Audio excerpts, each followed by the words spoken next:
Here in the wake of dawn, I see you shine. When I feel that heartbeat, I fly so much higher, fly so much higher, fly so much higher, fly so much higher. Sky lines and clouds are below us now. Sky dive back down. Oh, take my hand, don't let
Good evening, everybody.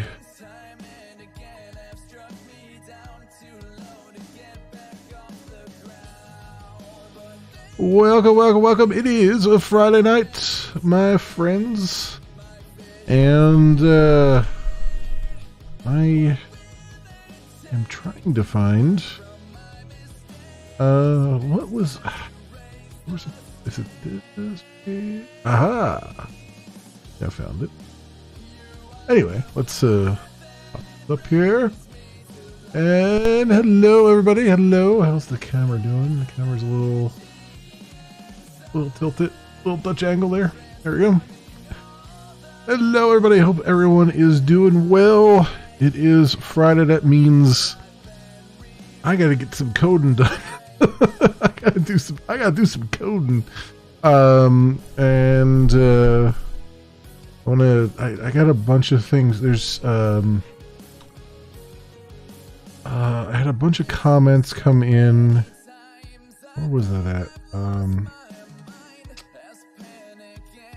It highlighted these before when they had new comments, but now it's not highlighting them, which is really annoying. I think it's this one.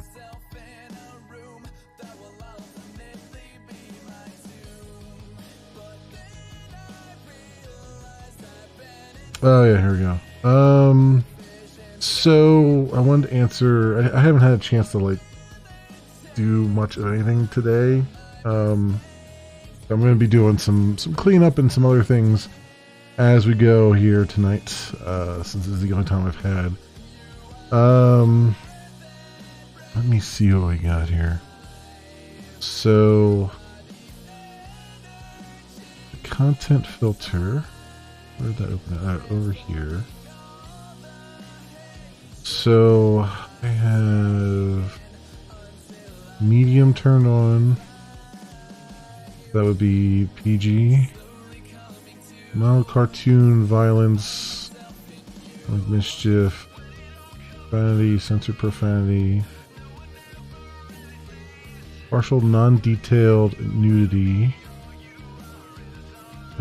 kisses, mild horror, firearms or weapons. That's it. So, what was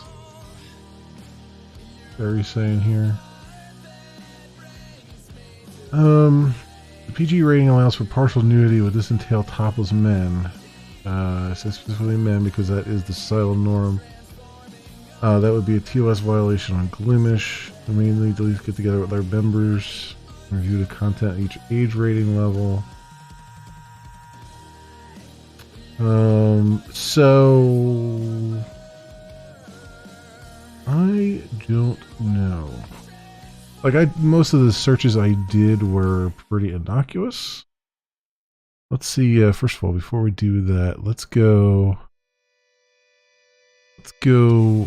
fire up another station here, so we don't hear the same things over and over. Hopefully. What am I looking for? What was one that was really good? I think just Rock was really good, wasn't it? You got your hands on my sister.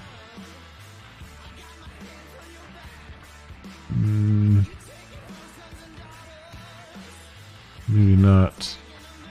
Wasn't there another? There was another Rock thing here.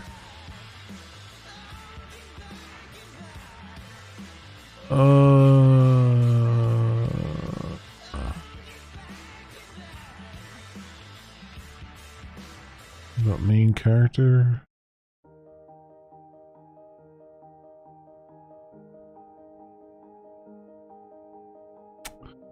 You know what? Let's just do chip 2. Oh, classic Rock. Here we go.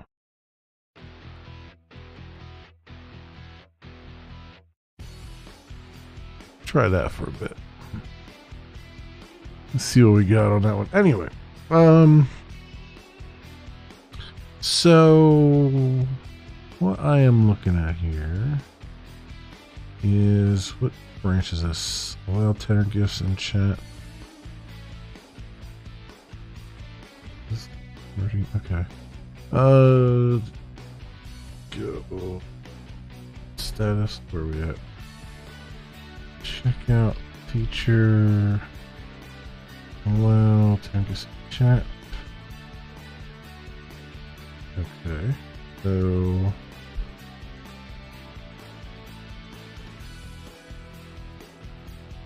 I'll run the application off of that branch and then do some searches.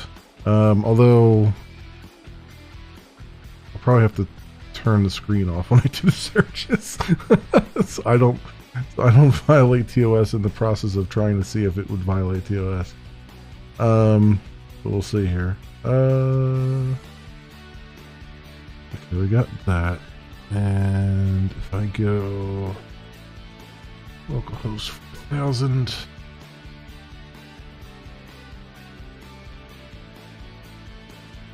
okay, so we want to see what kind of stuff we get back. What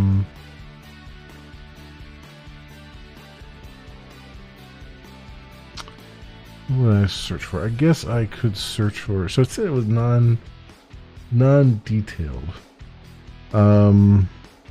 So what I'll do is hide this for a second, and we'll say maybe search for what like this is Sparta. That would be 300, right? So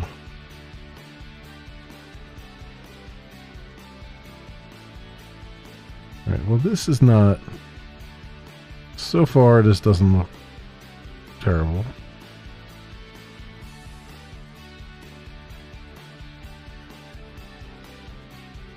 It looks like everything's sort of,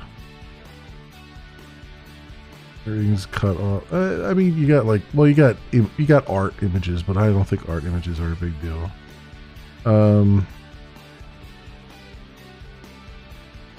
Even the iconic thing is done from, is cut so that it's from afar.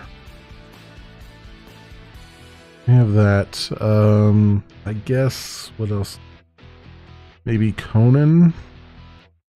Or that, like Conan the Destroyer?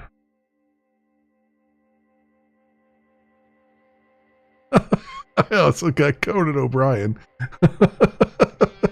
So that's a thing. The first one was relevant, but he's wearing a shirt there. Even that you can't tell. Can't really tell there either. It's pretty tame. For Thomas. Well, yeah, Barry was asking in the pull requests, like, because I'm allowing PG, the filter for tenor I have set as PG and G, and as part of the PG it says it allows partial non-distinct nudity, and we wanted to make sure, and the question was, is that going to violate the TOS? But it looks like it's fine to my eyes, but from what I've seen, I'm not just randomly searching for topless men. I swear. It's just that was what her question was, like, because that's, you know, the male nipple is a TOS thing.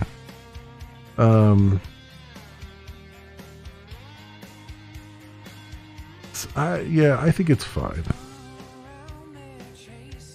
I think it's, I mean, I can search for, and this is, I can do the female equivalent. I can search for, like, maybe Benny Hill here.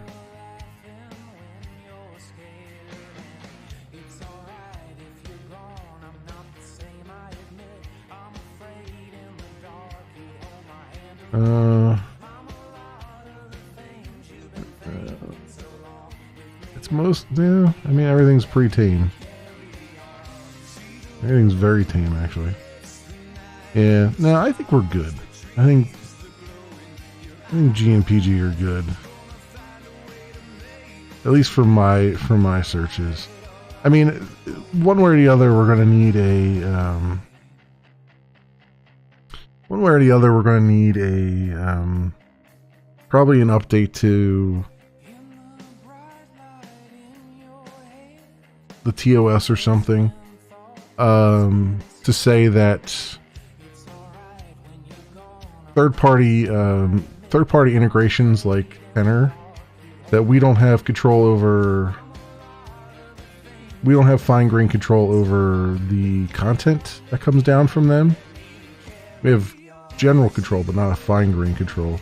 So, you know, we might have to put like language in there that's like, hey, you know, we don't have necessarily control over that. If you find something there that would otherwise violate our TOS, go to Tenor and tell them, because they have to, they're the ones moderating that content. Something to that effect. Some legalese that is to that effect. That we're not that content's out of our moderation reach per se, I guess. I don't know. Something to that effect. But I think we're good there for that one. So let me stay here.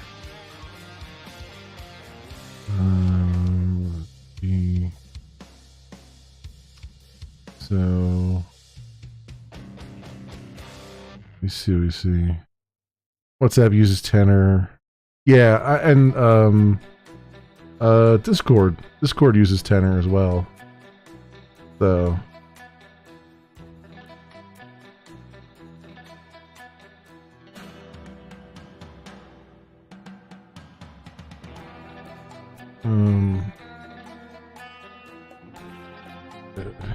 it allows for non.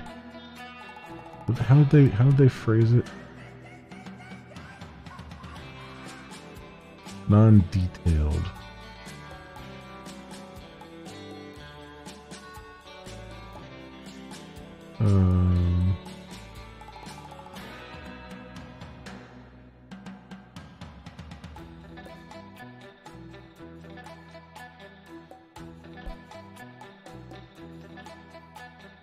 While you can get depictions of topless men,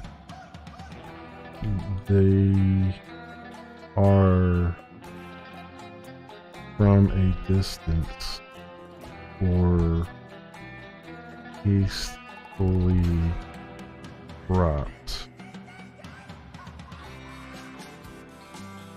from the searches I perform.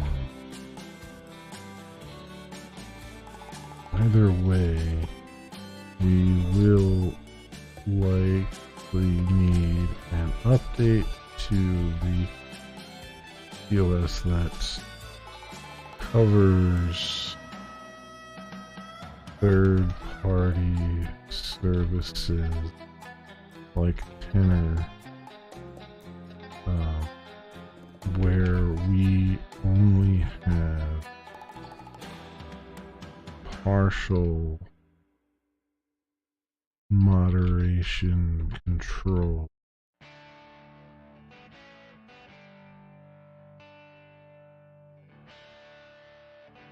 I'll just say that.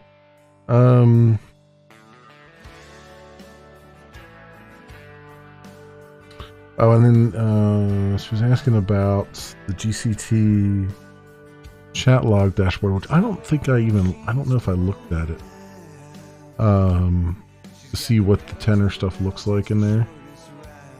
So let's do let's get a Tenor GIF in here.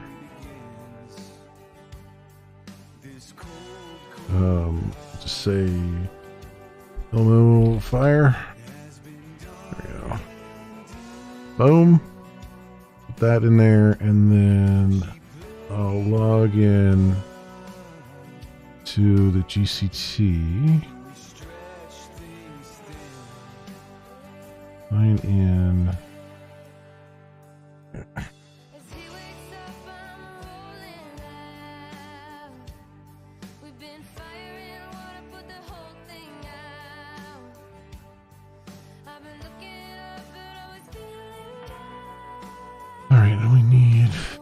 mem GCT.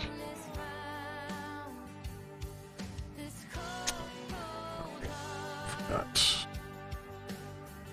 I forgot.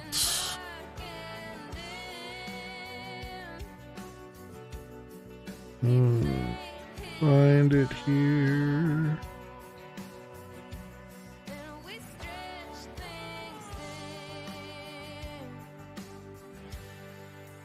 Damn it. I'm in that problem again, aren't I? What is the...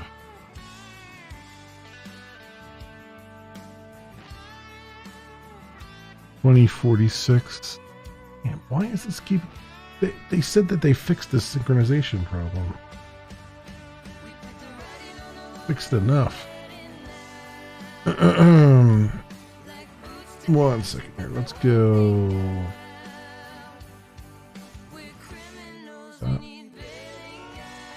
There. Exit. And PowerShell. That. WSL. Shut down. Alright. Then. Back up here. Date 47. Okay, now it's back in sync.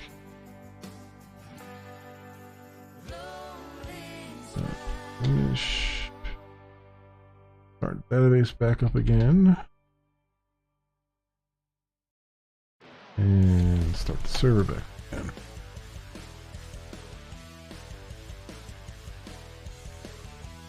Apparently Microsoft just can't fix that bug.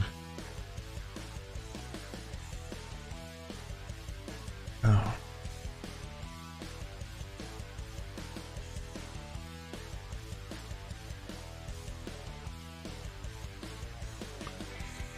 Alright. This working now. Yep, now. Let's get...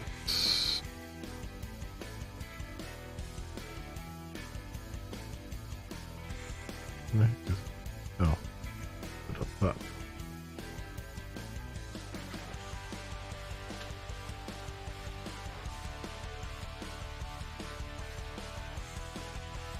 There we go. All right, so then I go to GCT dashboard and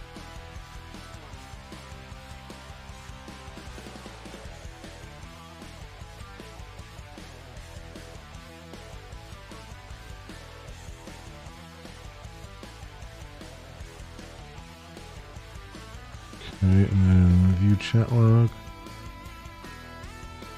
Yeah, it's all text, so you just have to copy the URL out and paste it into another tab, and then that'll show you the image. Okay. I think this is the first time I've been on this page. Even I can. This is an enhancement I could do for that. I wonder, does the emotes, so this is just text, right? So the emotes don't show up either, right?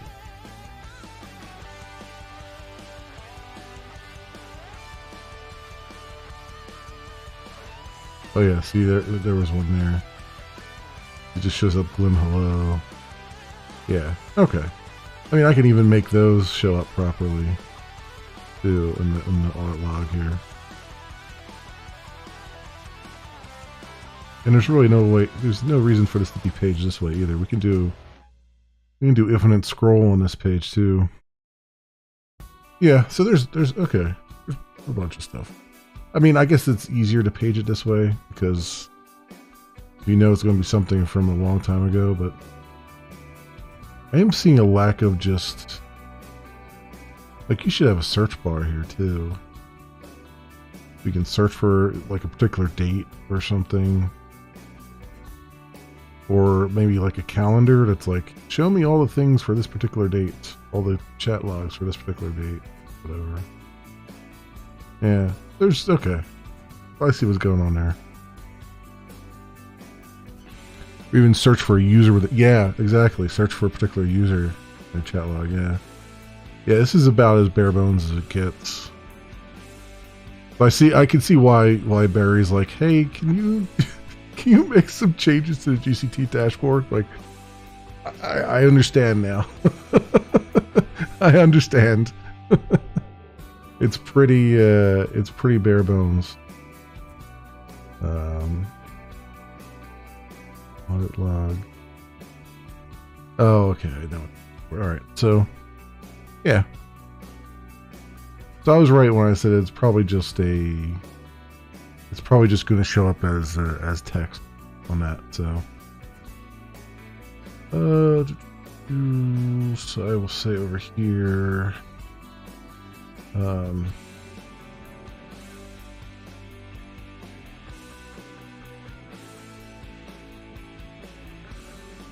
Inner gifts will just go up as text as I had pasted in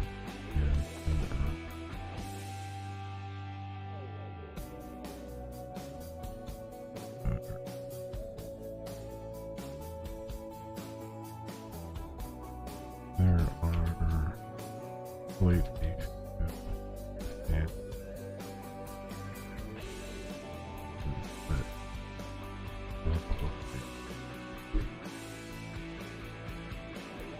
and did on the chat blog page as well. Oh, but I think that was it.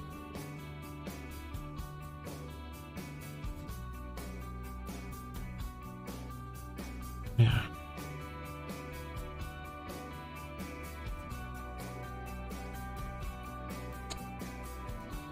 That was that one.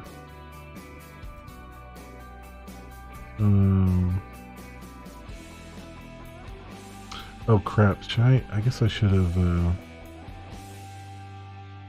We put her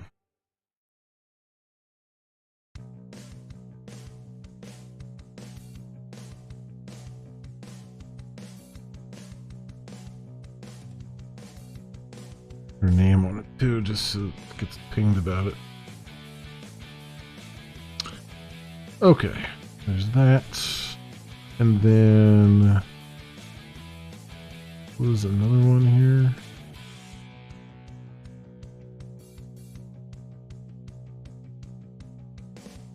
Does this have a comment on it? No.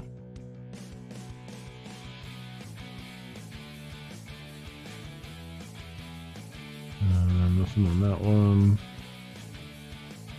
One of these, the other thing that bothers me is GitHub will tell you when someone comments on something. It'll tell you when someone merges your stuff. It won't tell you when something has a merge conflict. I have to constantly check this every day to see if there's merge conflicts. I think I saw one yesterday and I just didn't get a chance to get to it. Fine.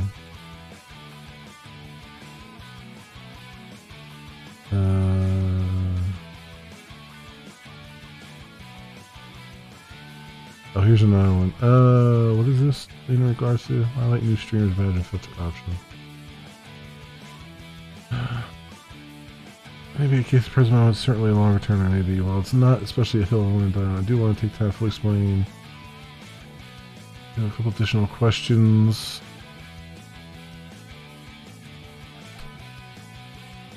We offer a full control and freedom for how a user describes their content on a platform using the tags, as long as it remains within the TOS. Making this tag a default does exist removes some of that control over that from the user. Yeah, but for like 10 hours.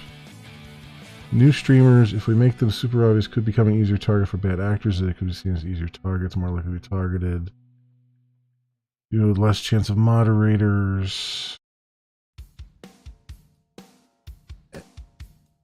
Which is honestly where a lot of my thoughts May genuinely occur. Some people are newer, just simply don't want much attention. Yeah, but it works both ways, right? Like, marking them as new also means that the GCT can see that they're new, and maybe someone on the GCT can kind of lurk in their channel and make sure they're taken care of. You know what I mean? They've got all the stuff that they need. You know, it's. I mean, for criminy's sake, Discord has the shows sprouts next to people when they're new. You know what I mean? Like, it's not like we're doing anything different than other people have done. Yeah, exactly. I mean, I get the concern that we're highlighting new streamers without them being able to opt out of it, but it's not for a long period of time, and it's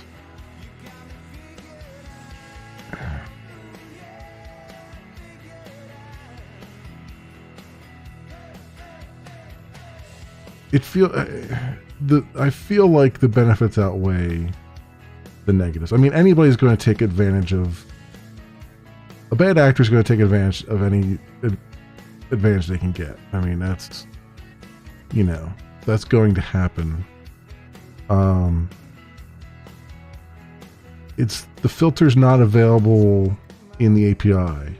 They'd have to be on the site filtering by it, right? So I don't know. I think there comes a point where it's just like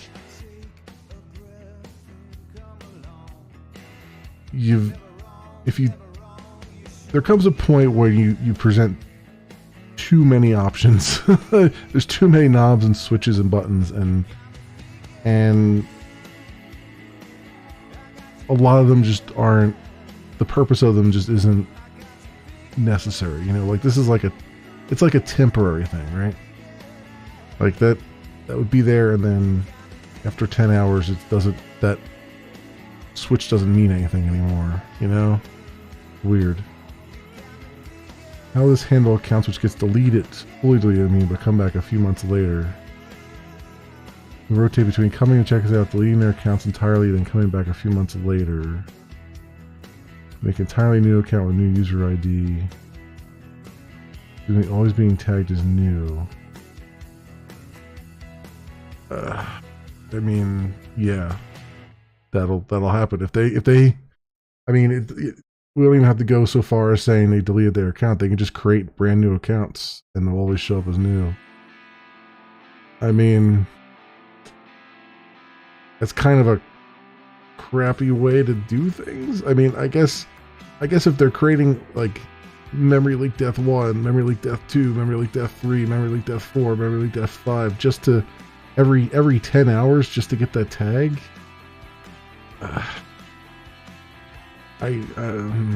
That sounds like a social engineering problem. Hey, Mr. T. Resetting their follower count. Yeah, I know. I mean, that to me sounds like a social engineering problem, right? Like I can't really solve that with software. That's just, you just gotta like be on top of people, I guess. The bug was added to the bugs list. Really? Oh, I did see that it was. I did see that it was. There was an update there. I was going to take a look at it in a bit. I just. I'm trying to get through some comments that were left on my. That Barry left on my pull requests here, because I didn't get a chance to earlier today.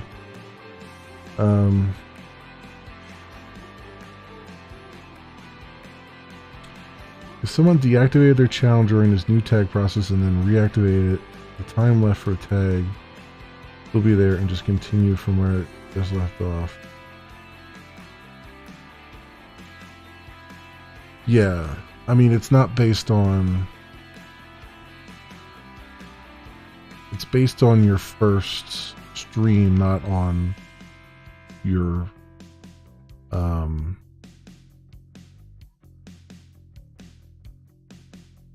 Well, no, it's based. Yeah, it's based on your first stream, not on your account each. You could be a user for without a channel for years, and then suddenly you decide to start your channel and you're new, and I think that's fine because you're new to streaming, to us anyway.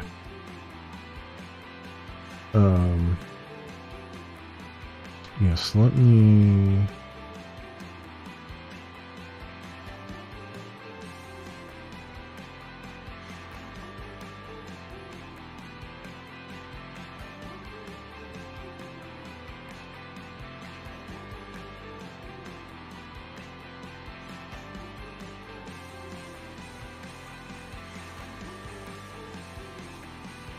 Yes.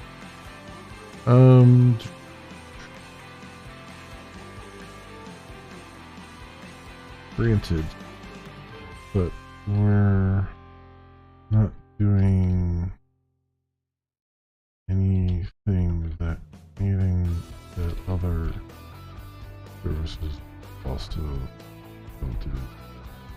Discord, for instance, goes a sprout icon next new users that I don't think they can control. And again, it's a temporary status. After, what was it?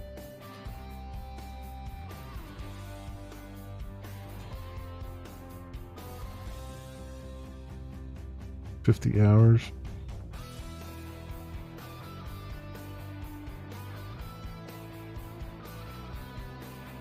Yeah, after the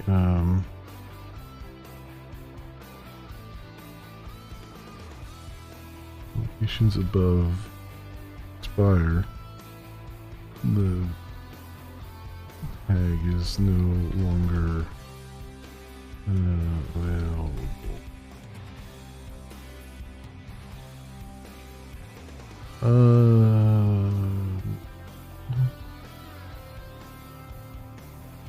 Not like a way to just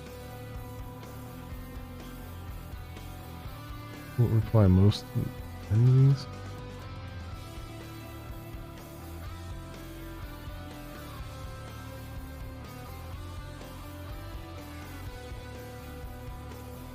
Oh, good, that does work that way.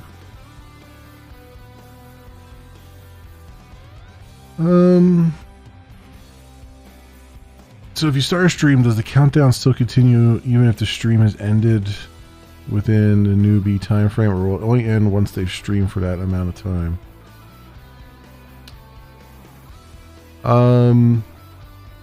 Still continue if the stream is ended. So no, the countdown doesn't continue if the stream is ended. Because all I'm really doing is I'm taking the difference between the start and the end times of your last 5 streams, basically. Well, first of all, I'm saying, do you have less than 5 streams, or 5 or less streams? And then, if you do, then I do the diff between the start and the end times of the streams that you had. And then I do my calculations based on that. So if that's greater than 50 hours, then you no longer have the new tag. Or if it's greater than 7 days from the first stream. So, yeah.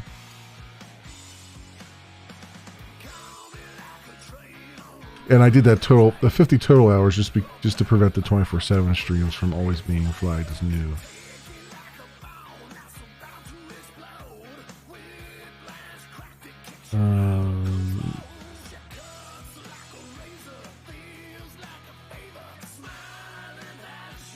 In this case, I feel like the benefits outweigh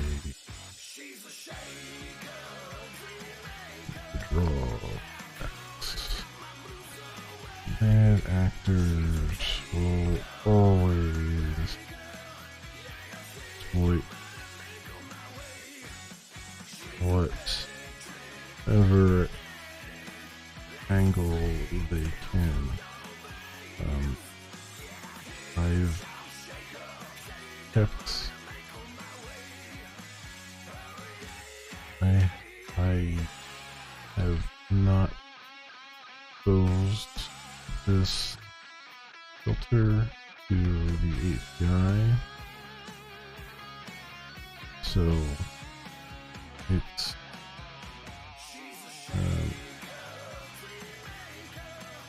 they will have to navigate site to find it.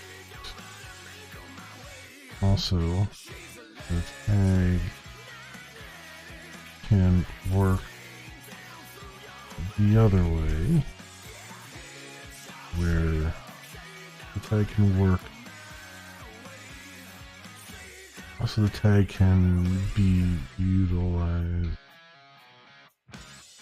by the GCP to find new users and maybe work in their stream to help out with questions or to provide a measure of protection against.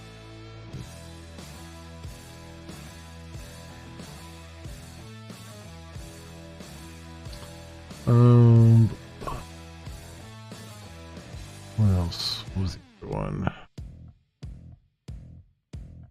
Oh, fully deleted.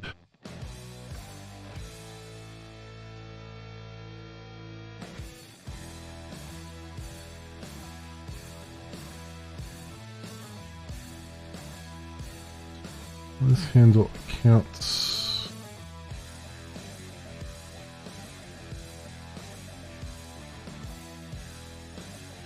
Just get deleted, fully delete it, and come back a few months later.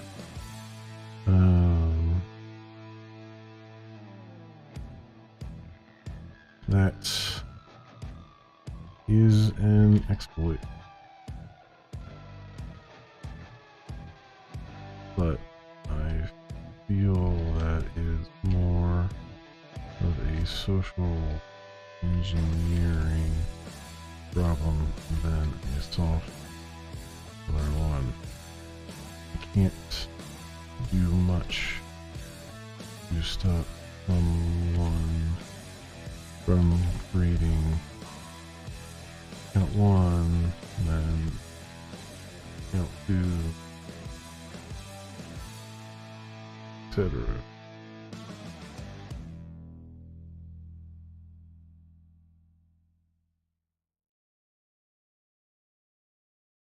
It would be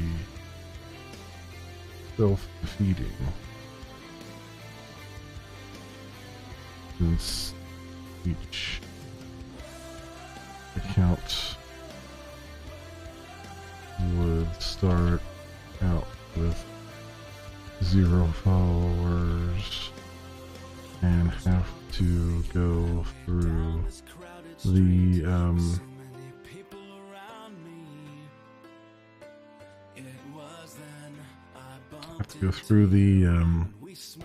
setup to have subscribers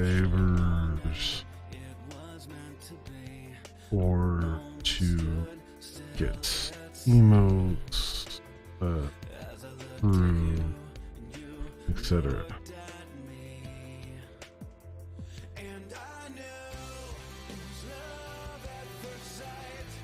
Wouldn't put it past someone to try it, but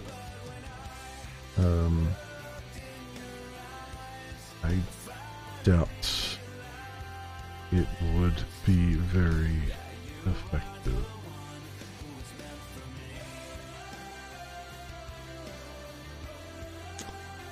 I did, yeah, I saw that you made a suggestion too on building Blemish, Mr. T. Like I said, I want to look at both of those things. Let me just try and finish this if I can. If someone deactivated their channel and then reactivated it, you just from, yeah.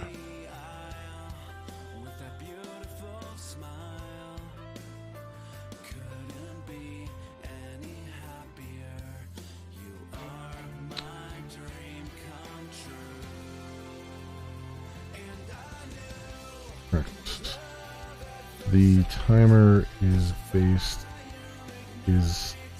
not based on account lifetime, but on the start date of your first stream. A user could have an account for a year without a channel and then create a and then stream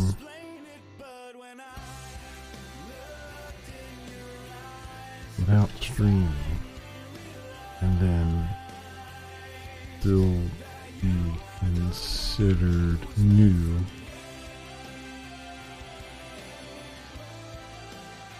after their first.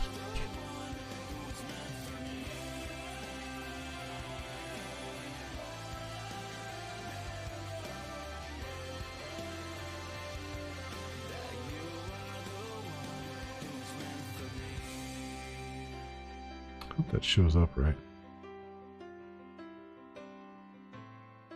Oh, god damn, I forgot to do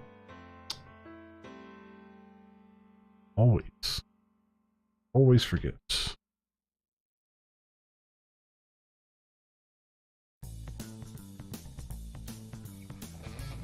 There we go.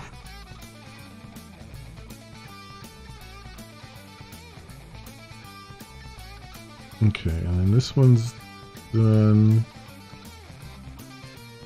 New streamers.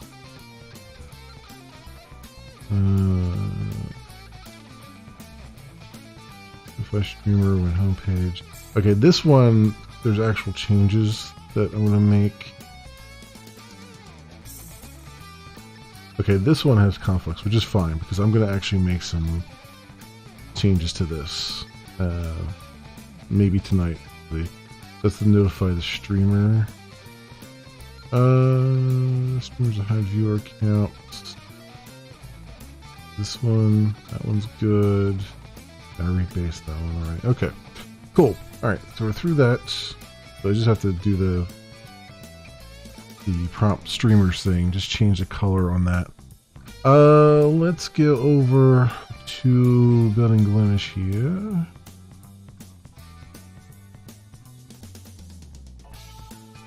And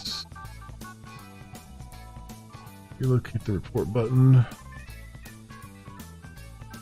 Currently, the report button looks out of place and kind of sitting very low on the bottom of the follow button.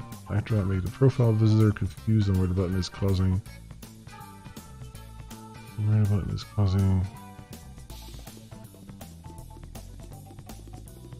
Wait, what? Looks out of place and button backdrop.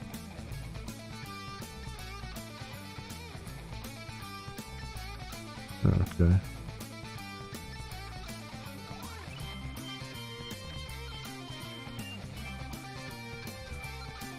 Or user.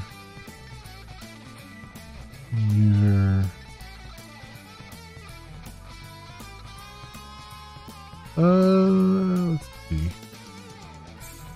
Look at the profile page.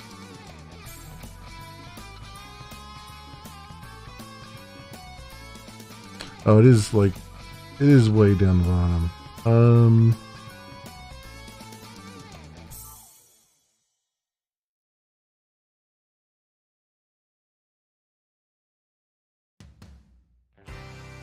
See, honestly, I would put the button here.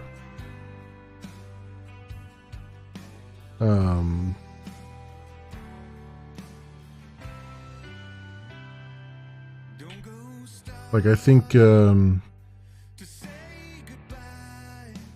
of all, the follow streamer is redundant.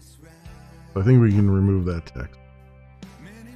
I think we can move this button up here, or at least move it into the center. Move it over to the left, I mean, but be vertically centered, and then put the report user button next to it. And make it look like an actual button. I think that probably is maybe better. I don't know. My concern with putting it up here is that it's if someone wants to go share the profile and they accidentally click, you know, I mean, I think it prompts you, so it's not like it's gonna, you know, report them immediately because you have to type stuff in, but it's still, you know, I don't know, maybe the share button is in the wrong, like, I feel like there's a lot of things I think are probably not in the right place here.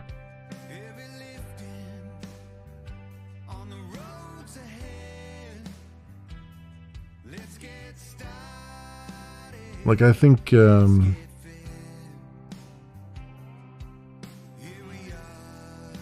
first of all, I don't think these need to be separated.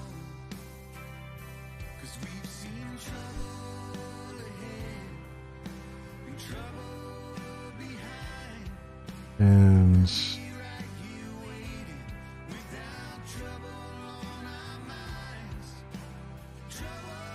I feel like the follow should be somewhere. I mean, it's kind of prominent, but it's kind of not. I feel like that should be more important. I don't know. I think it's, yeah. I don't know.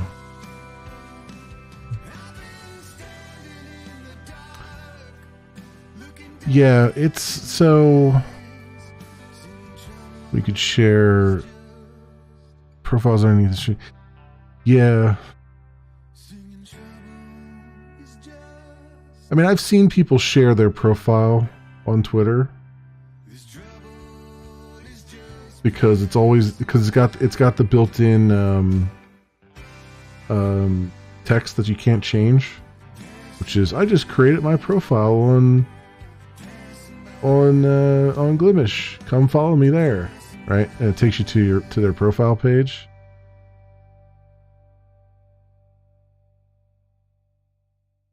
So I can see the idea behind it, which is maybe you're just a viewer and you want to encourage people to come to Glimish. You don't have a channel and you want to encourage people to come to Glimish, and so you're like, hey, I just created a thing on Glimish, come follow. I don't know. It's weird. I don't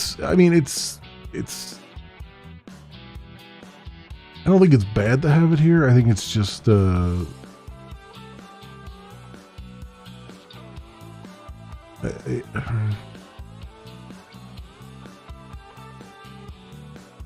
don't know. I think to me, this feels like a page that you as the streamer would probably share. And having the share button that I created on the stream page would be more like your viewers sharing your stream rather than you necessarily sharing your stream. Although, I mean, there's nothing stopping you from doing that, so. I don't know. I don't know. It's a weird one. I don't hate it on the page, but I do agree that it feels a little disconnected. But I don't think it hurts being there. I think what we just need to do is figure out what are the most important buttons on this page and order it by that, right? So like view channel, I agree with that being like up the top there because that's probably the most important. But then I would also have the follow, unfollow, maybe right next to view channel, maybe even with the notification bell. And then yeah, I guess then you would put the report user button as you had it with the well, I would put the share probably first and then the report user button.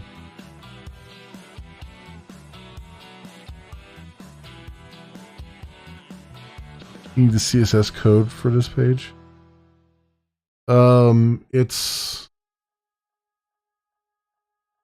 let me see. What are we doing? Profile page. I don't think the profile page has a separate CSS from everything else, but let's take a look. Image.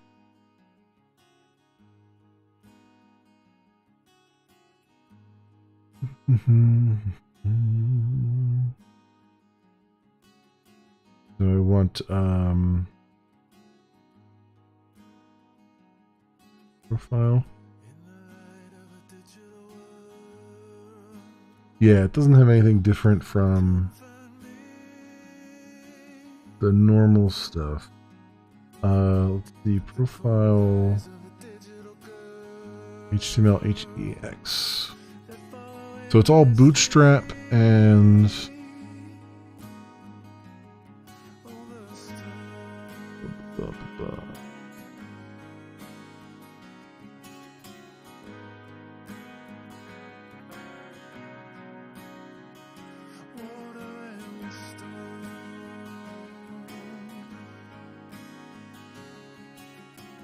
yeah, I think it's all Bootstrap. It's all Bootstrap. And font awesome.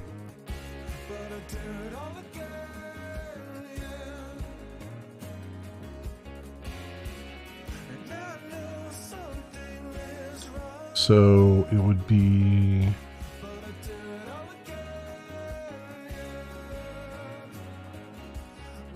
what do we got here?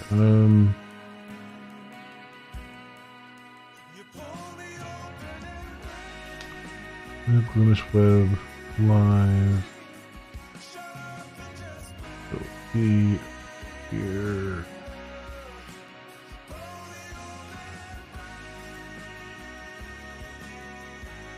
Live.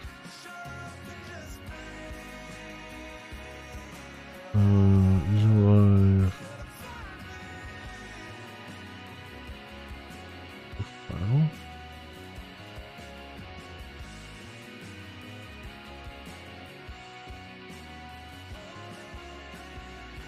So it would be, this would be the link to the page there. I'll get to the HTML and stuff. There's a lot of widgets on the page though, so it's not gonna look quite right. It's all Bootstrap. Bootstrap 4 CSS.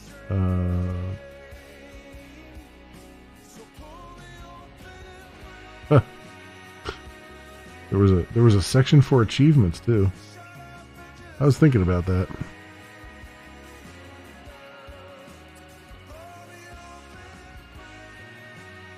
What should you look for in your dev tools to call a CSS property? Oh, What property are you trying to call the variables, you mean? It is...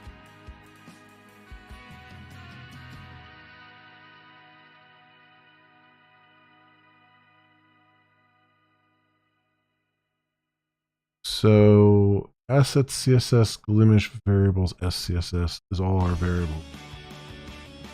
We're talking about all the variables we use for like colors and stuff, right?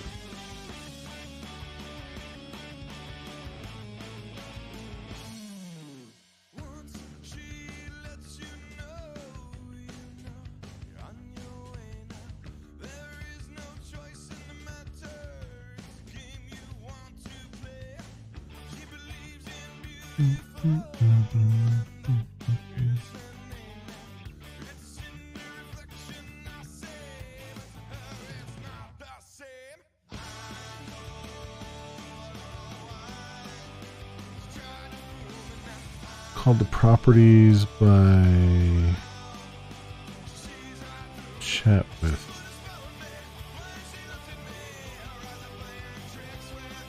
Yeah, but that selector is a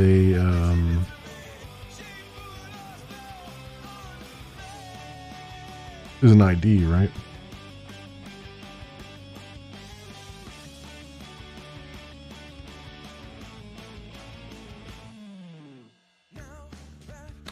Chat with. I think it's.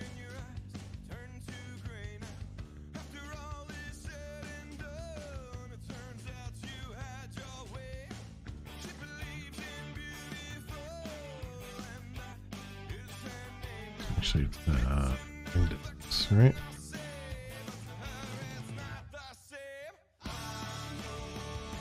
Where's the we have chat messages.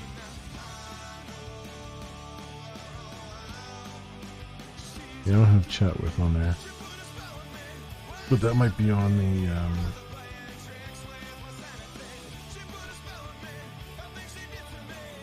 here.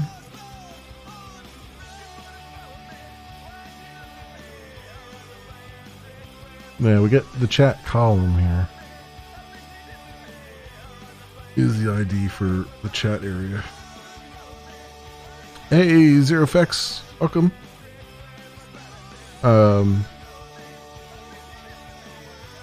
So I don't know what else. I'm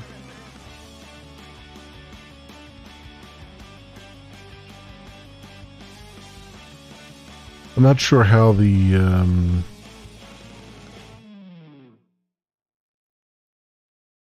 program you were using was working. I assume it was targeting certain things, and then, I mean, was it just injecting the CSS onto the page, or?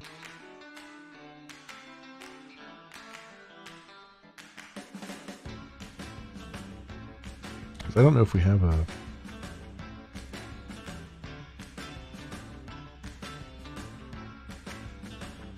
No, we don't have like anything with an ID of chat with.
Positions of the buttons in general could change. Order them by the most relevant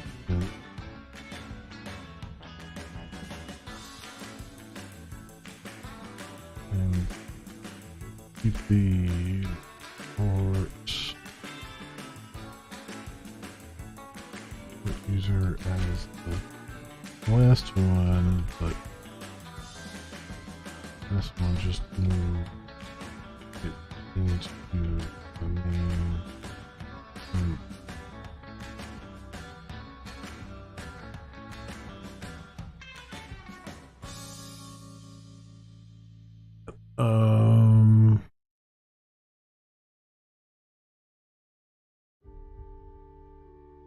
And then there was a bug thing here.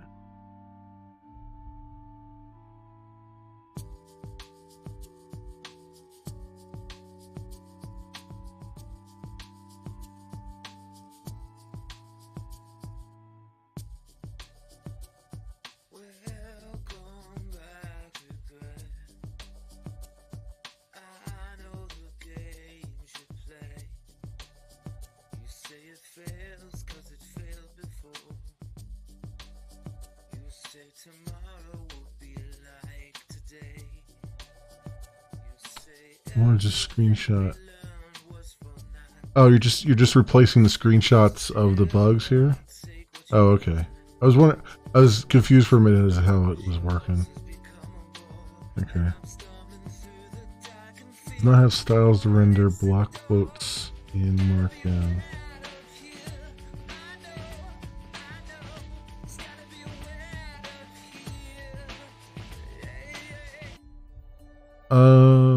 For the profile?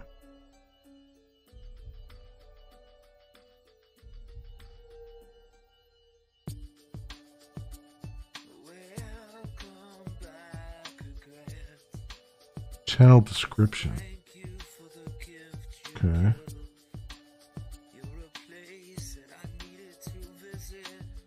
If I do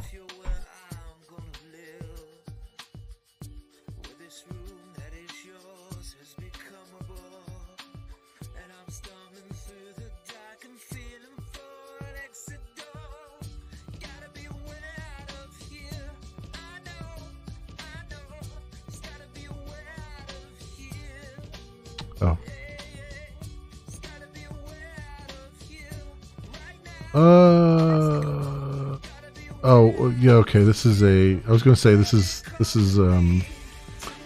not a block quote, that's what should we call it? Pre-formatted text.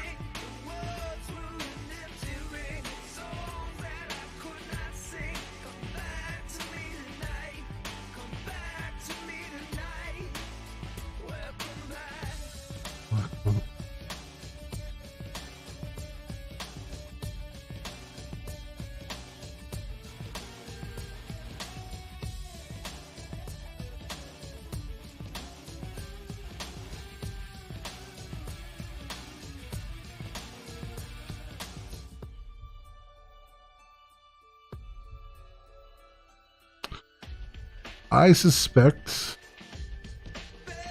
that's us stripping the HTML out.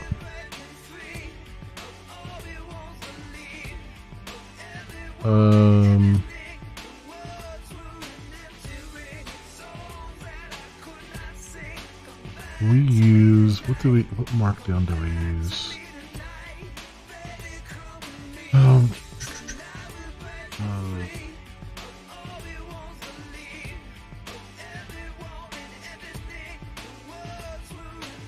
Have a renderer. It's indexed here. That message. Download.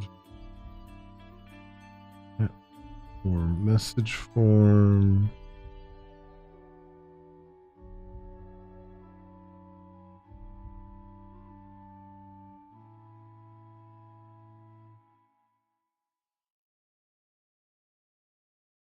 Form is just the form. Where the hell do we put the?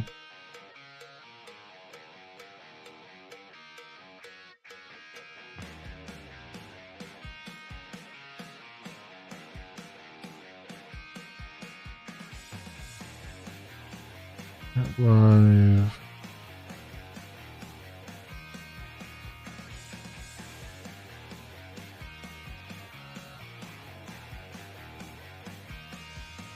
Oh, here we go. Raw chat rule HTML. So that is.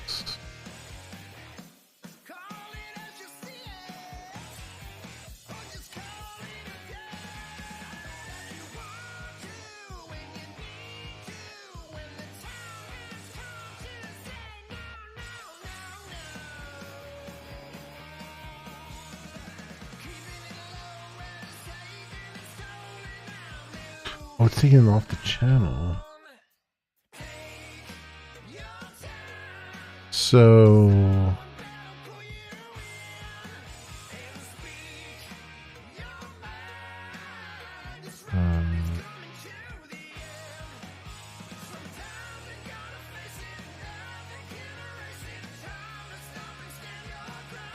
reconnect that here.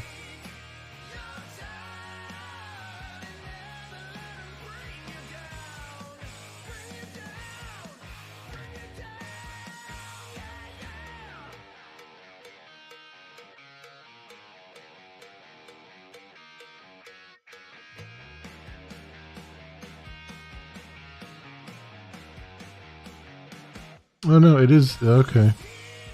It is putting the HTML in there correctly. It's doing block quote HTML.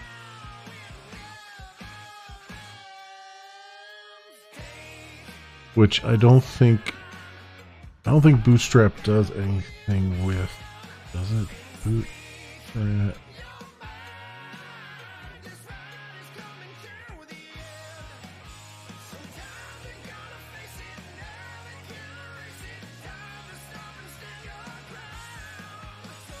Block quotes.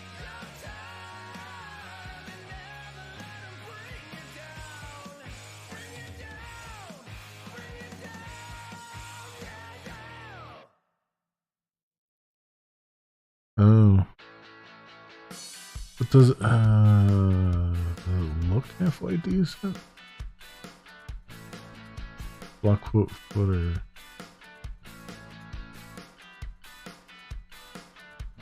Okay. I see what you're saying. It doesn't have the actual class on there. I see. I see. Where do we do that? We do channels. Channel settings.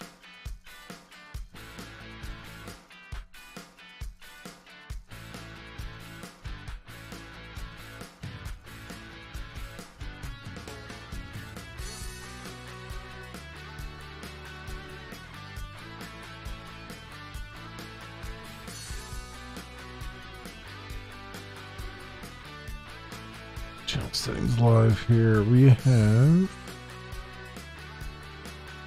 Center. We use an editor.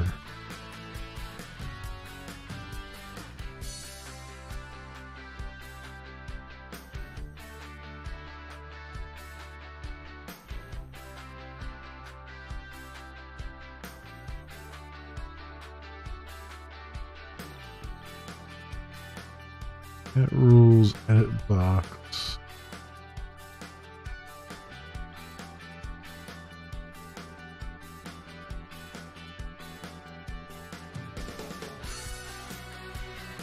Markdown toolbar.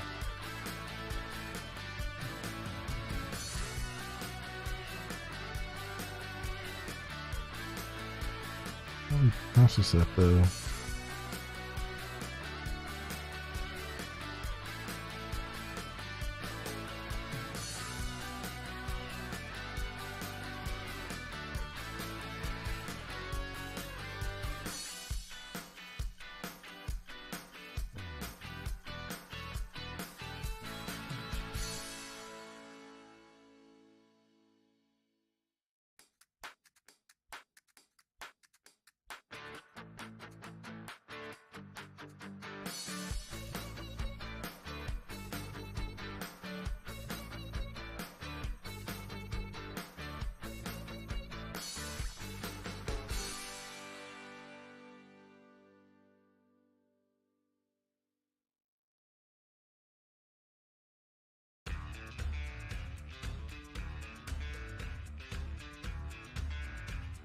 I don't really see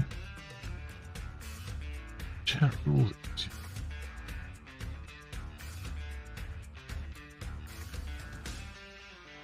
Chat rules HTML.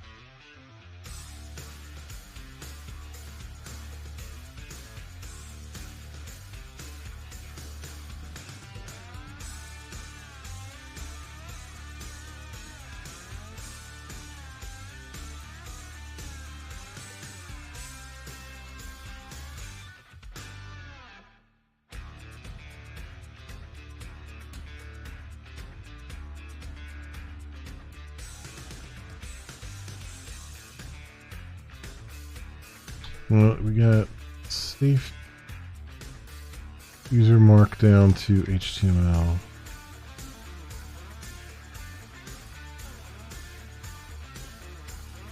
Format contents. Basic HTML. Links to new tab.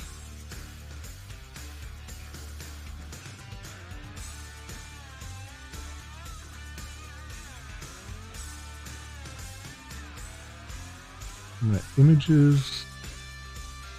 Invite link.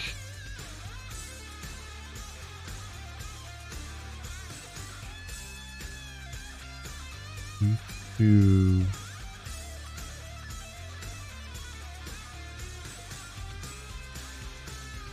earmark as HTML.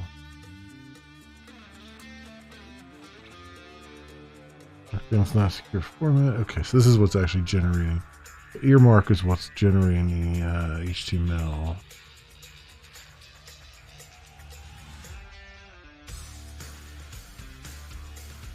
So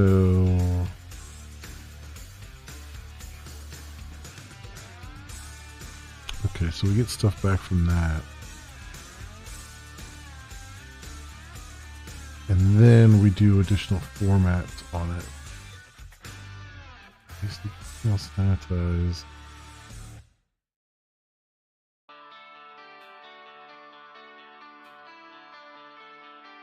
Scrub, markdown, HTML. Tags, okay.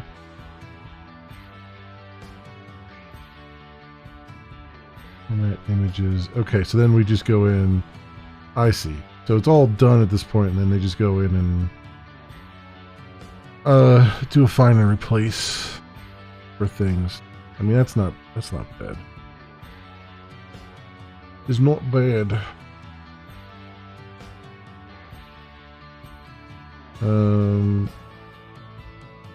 Where am I at? Profile EX. That's profile. Yeah, that's not bad at all. Just have to add another method here to do a string replace and format. Look for the block quote and just add the class equals block quote to it. And that'll probably just work at that point. Let me see. I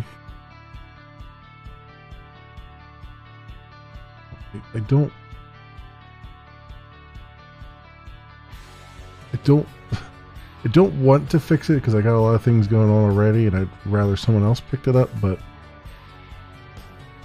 let me just see what it looks like.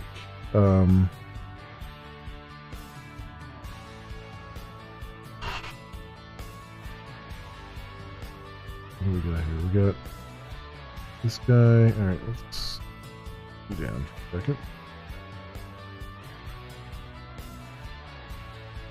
Have get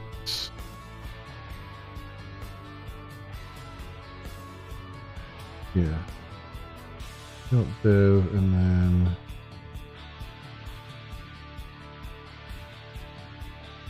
run off of dev here.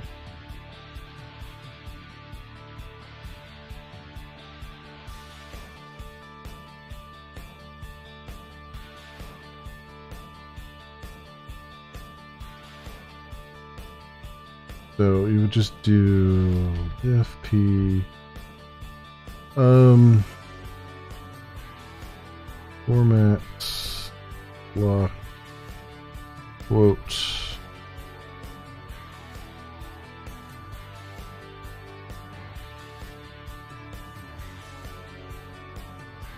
String replace.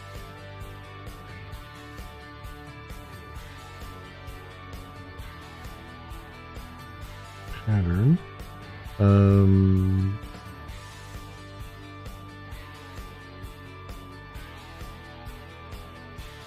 Quote with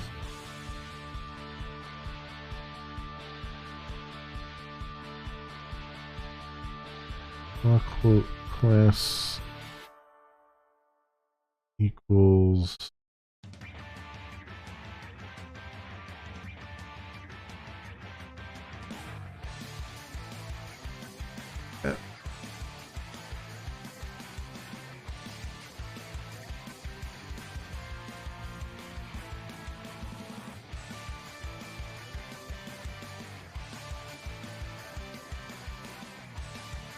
format block quote, right?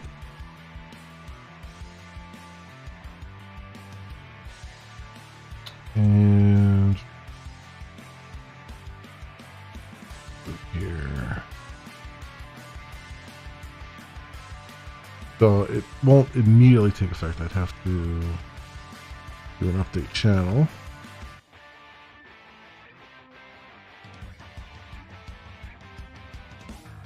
And then, channel.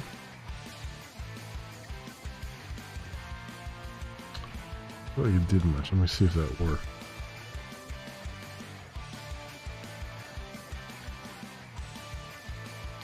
It did not. Yes.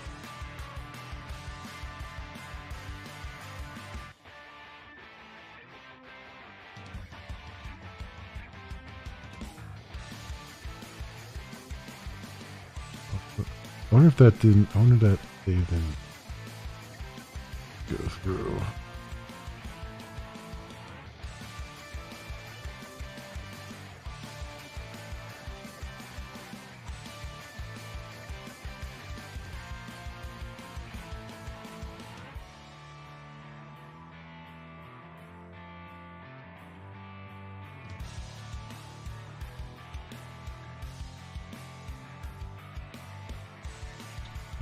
Save this, right?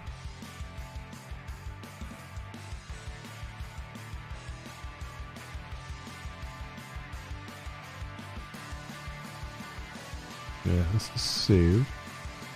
So I should be able to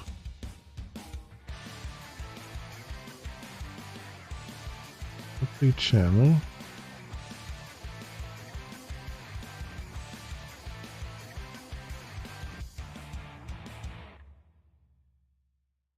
There it is. Now it's got the class equals block quote on it. So then I should be able to come over channel. It's not much to look at, but it's definitely block quoted now. I mean, that's how Bootstrap does it.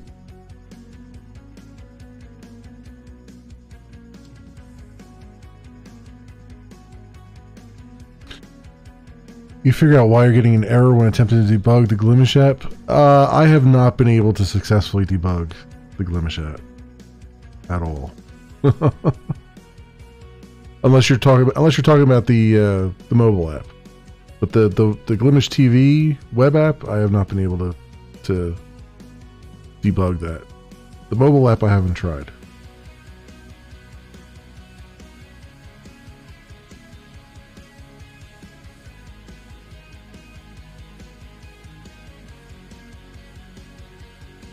Yeah, Bootstrap doesn't do much. Bootstrap doesn't do much with the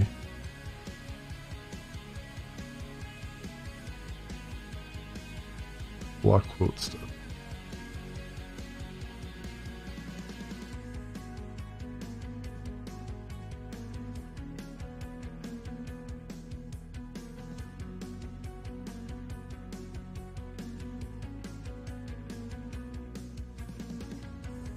But at least having a class on it would be enough for us to be able to, like, we could modify the class so that it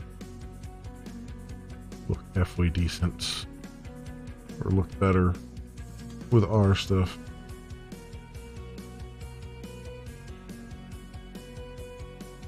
But anyway.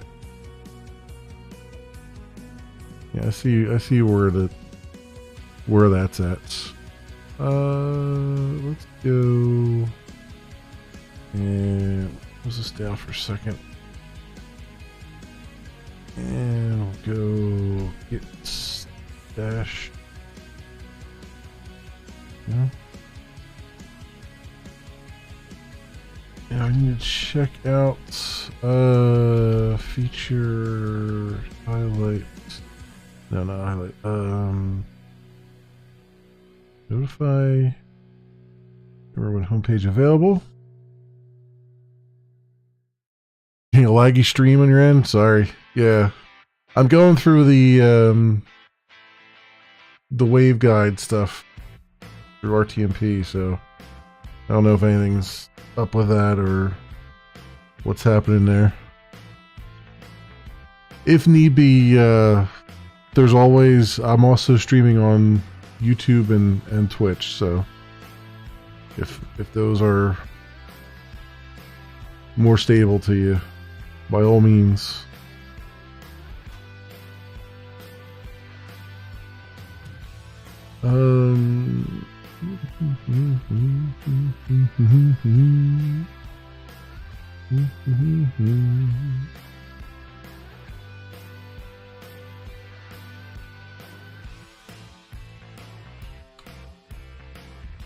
My streamer when homepage available.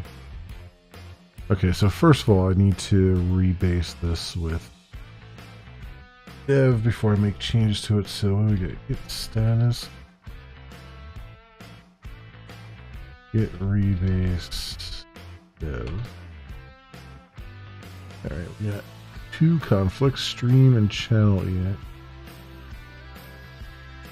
Stream resolve. Current incoming. Oh yeah, we want both of those. So allow hosting backend and prompt for homepage.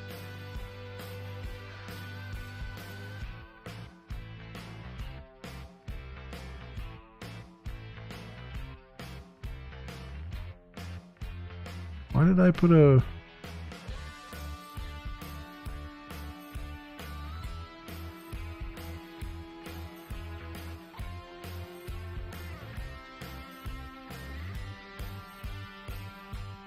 Look at the thing again here.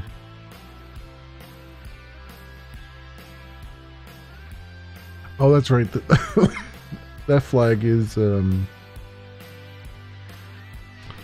used by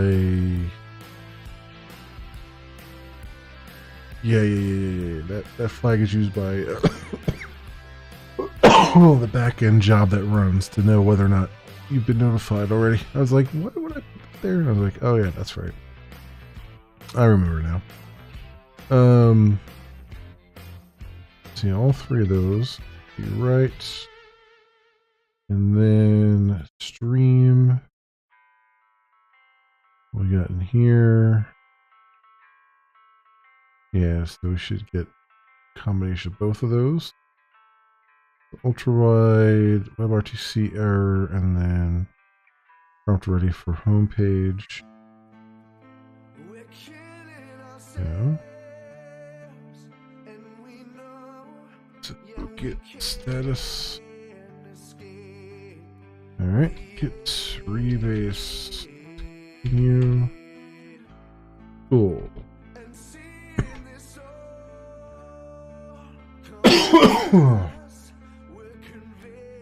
Alright, we're all up to spec again. So let me get pushed. Nope, wait. Force.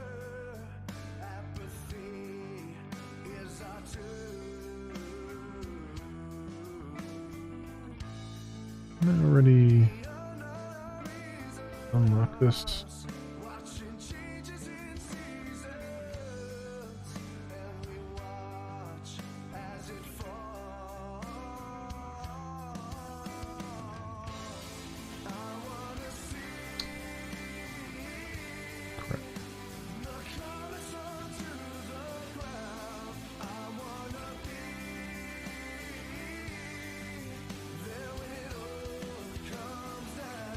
go. Finish.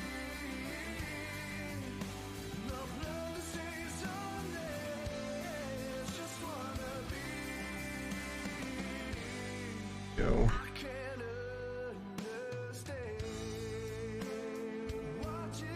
Let's update there. That probably kicked off with, yeah. But then we want to change the banner now, so let's do that. That going. Do I have the? No, I don't. Okay. Server running.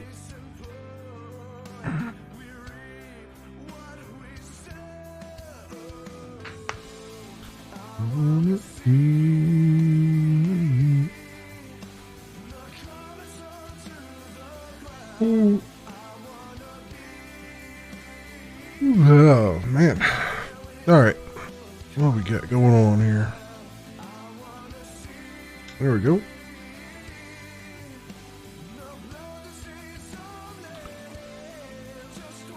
Okay. So let's go. Let's wrangle this a little bit.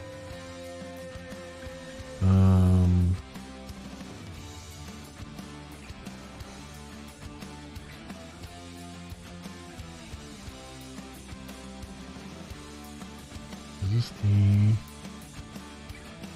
the one here? Yeah. One page prompt banner. We'll do backgrounds, info.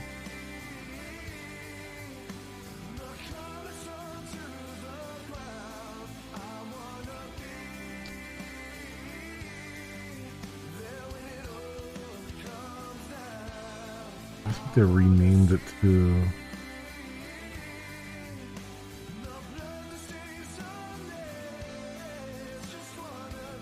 eligibility randomly featured on the homepage.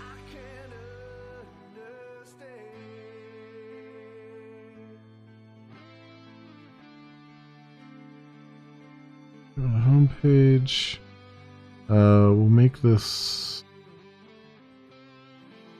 maybe a little bit smaller. So instead of H2, we'll do like an H3 maybe on it. And then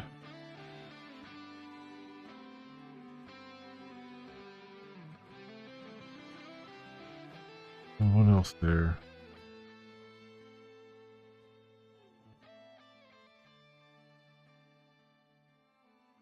Settings.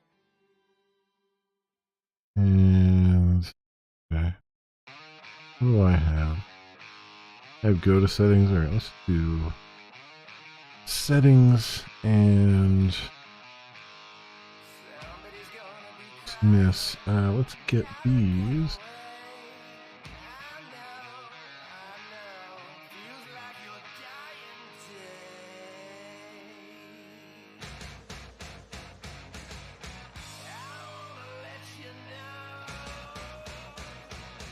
These together a little bit. Let's see. Let's see where we're at with that.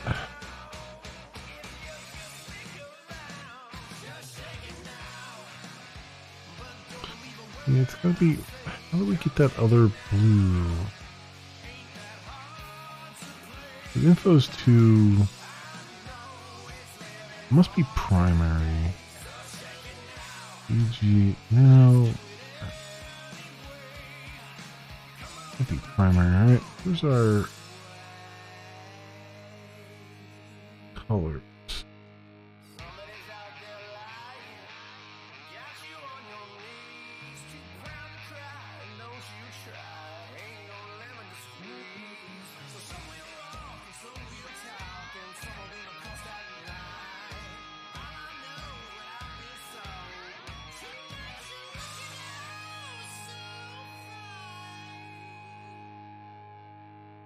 What is, okay, so it's gotta be like alerts.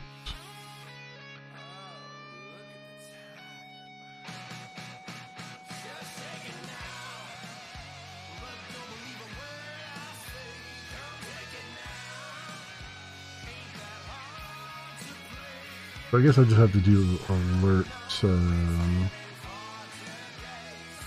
alert info. Let's do it.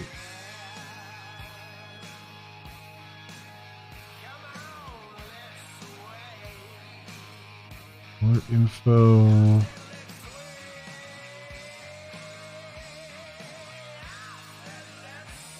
What does that look like?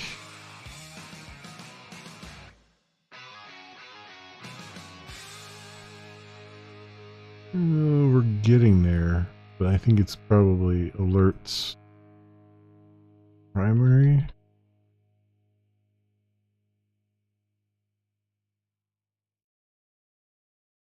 It's still the same color thing. Okay.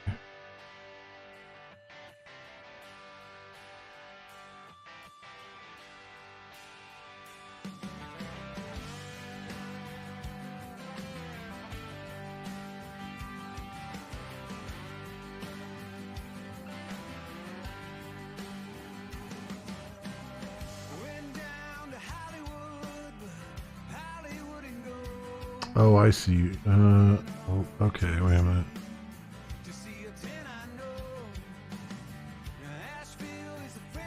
Alert info.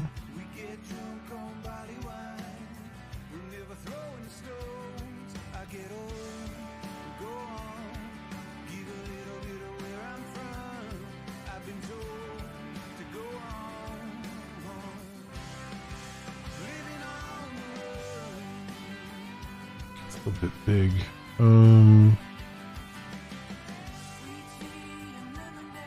Sure. And then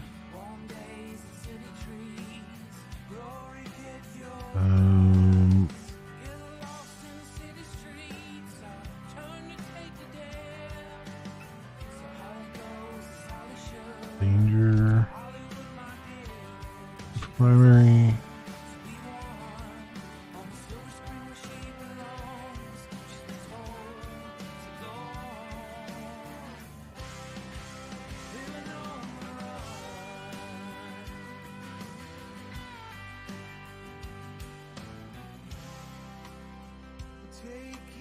There's not a lot I can do to make that lessen that blow, is there? Always going to be really super bright. What if I did alert primary again?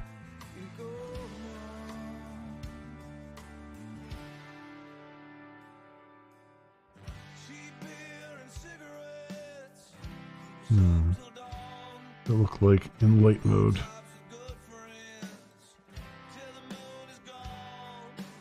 Up here, that's alert.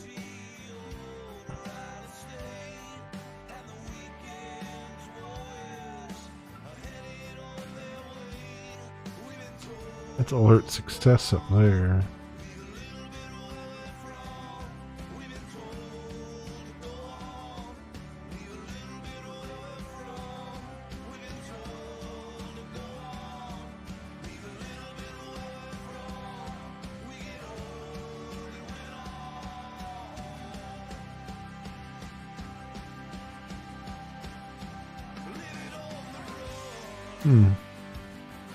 I guess alert info is about the best thing I can get.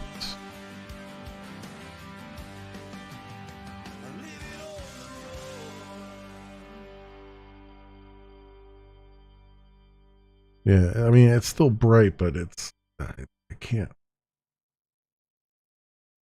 I mean, without really messing with it, not a whole lot I can do there.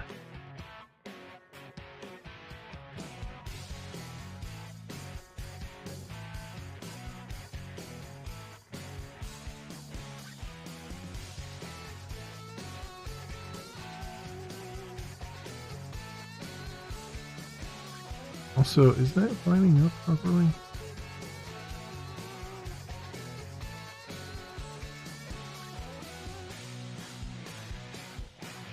Doesn't look like it's vertically lining up.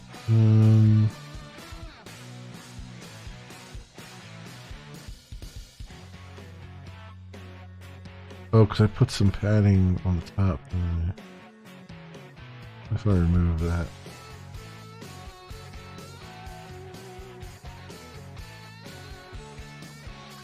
Yeah, it's looking better.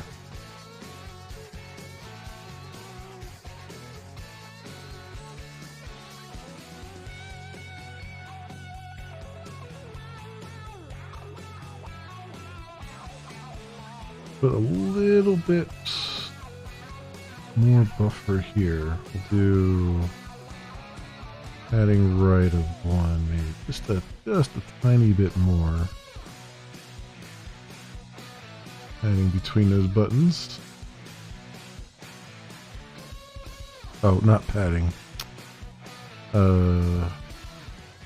Margin right.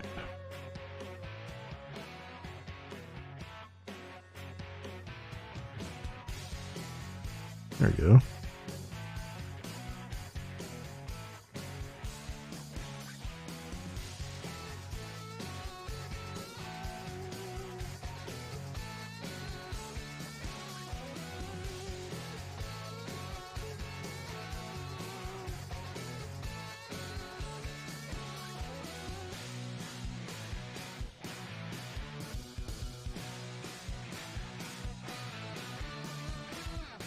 I think, is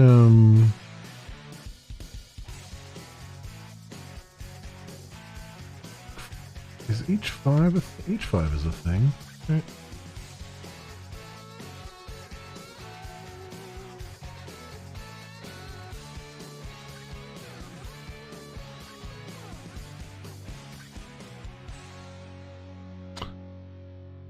It is. It looks a little bit better. It's just these.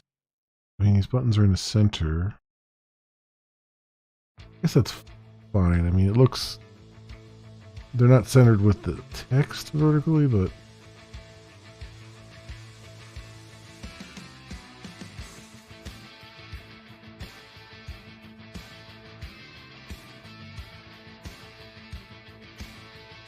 What's the... is there... padding around here or something?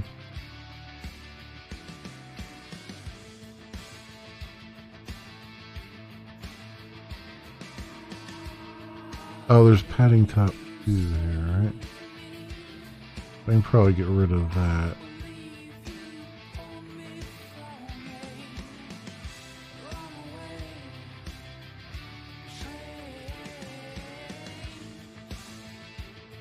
And that looks a little bit better. And then, is there more padding around here?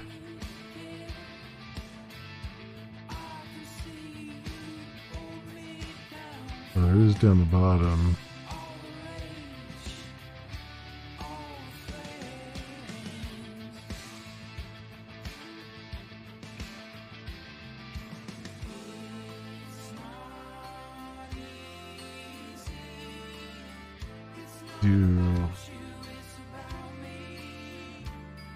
Probably margin bottom 0.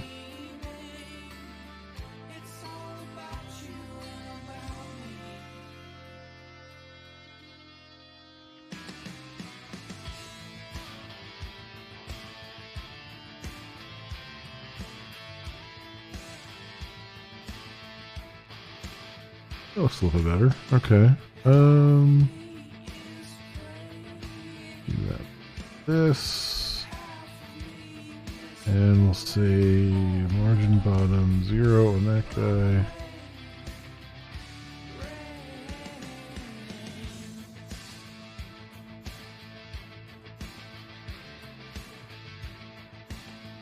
I think that's fine. That's more subtle and it's not quite as rough on the eyes, I think. So make a oh,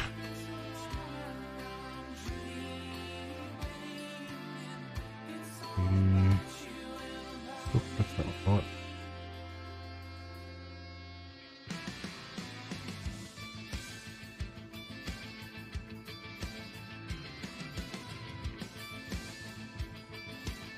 Is that doing that control? No. recognition.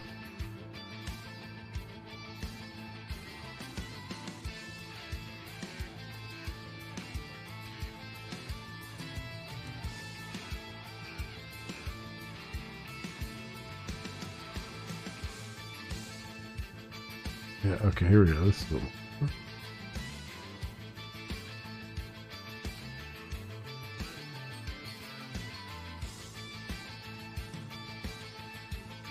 There we go.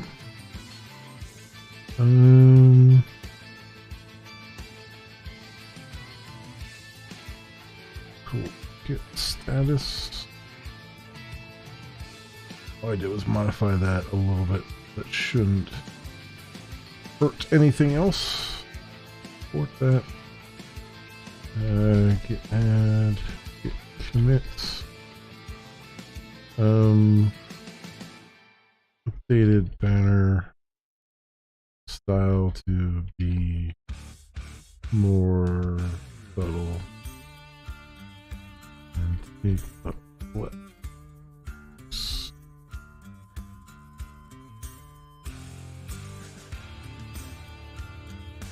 Okay. And then I want to get rebase iDev.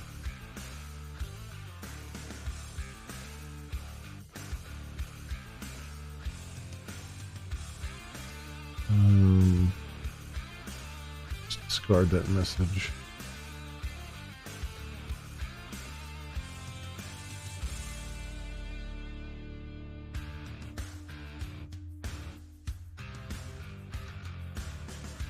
Get status. Push force. I wonder if I still have a password in the up here. Nope. Nope, I don't.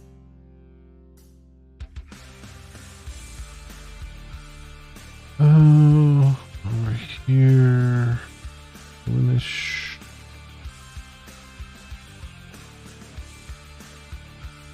There.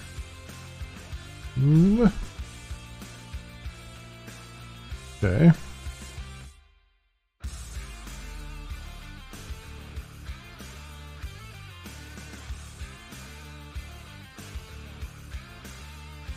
Oh, I gotta recopy this though.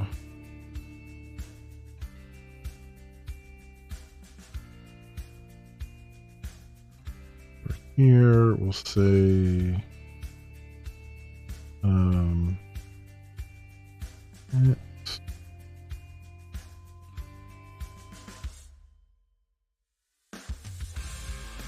update the banner to be a little to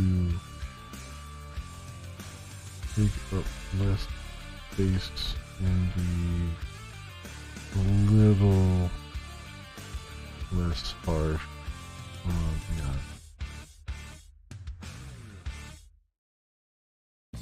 As much as Bootstrap will allow.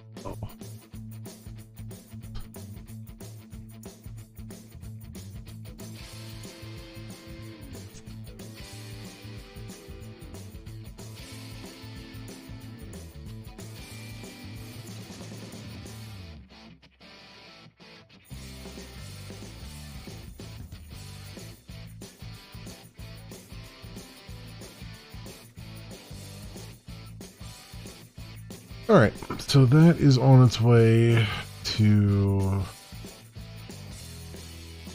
be rechecked as far as the automated testing and stuff concerned.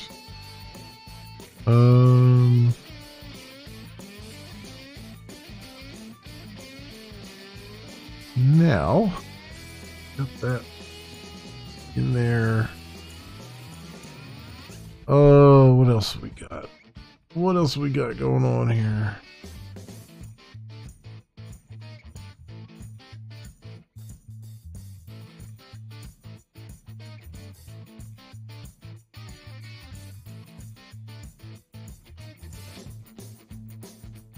Anything else happening?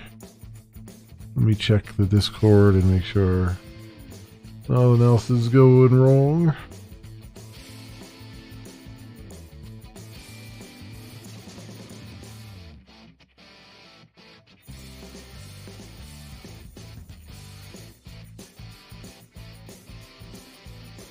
Okay.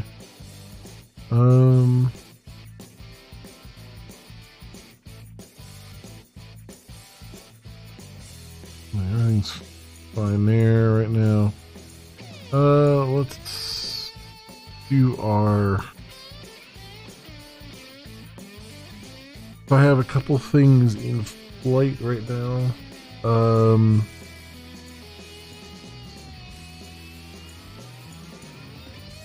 The first thing I want to try to handle... I did have the code ready to go for the autocomplete, but I pulled it back because I realized that it's got a bug in it that wasn't immediately obvious until I looked at it again.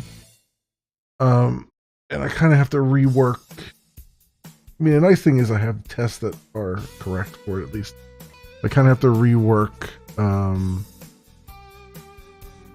the back end workings of it to make it to just kind of change the order of operations that it's doing. So get checkout feature, viewer, no, was it chat? Viewer autocomplete. Okay. So we want to do a run here on this.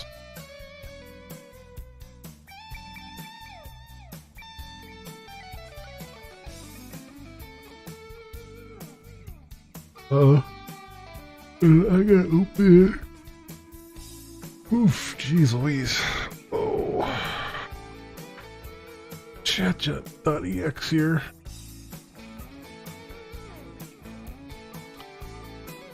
And recent chatter's username autocomplete. The problem here is I'm doing list recent chatters, but I'm only ever going to get the last 5, which is fine under normal circumstances, except I need it to actually get me the last chatters that also match a particular username.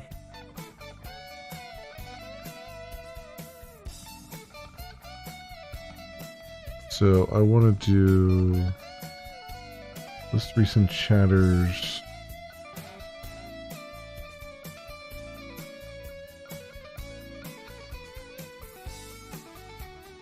with partial username.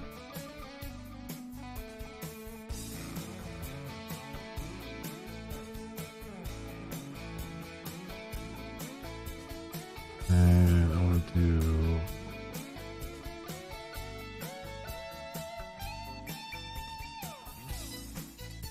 name. Username there. I did something for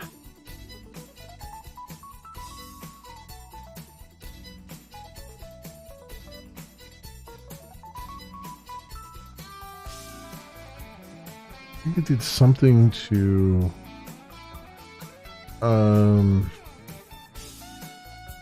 when I look up channels, channel lookup for hosting.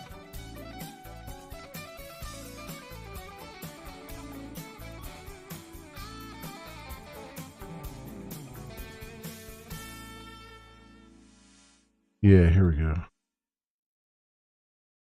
That's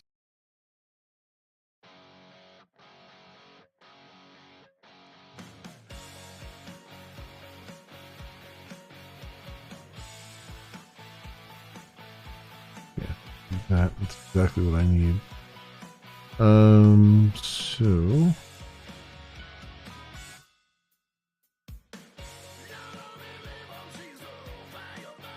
search username equals this. Would be partial username. And this just makes sure that they don't put any funny characters in there that would get interpreted by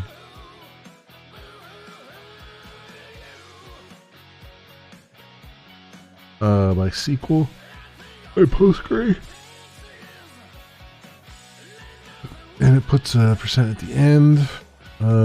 So then I want to do M and chat message. Join you in user.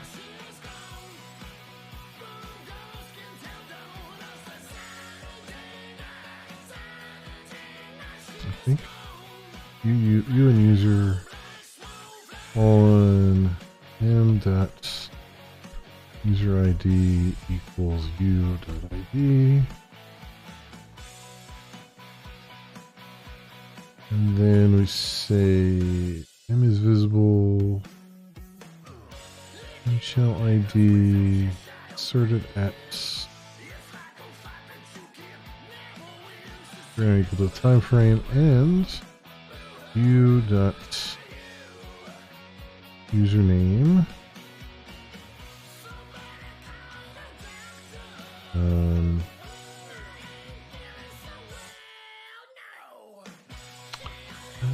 that was I used an I like, I think. But I'm trying to see if I did. Did I just do a fragment?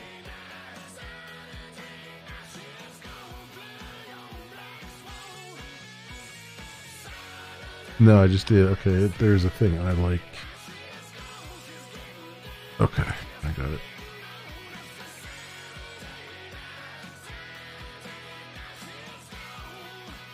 So I like username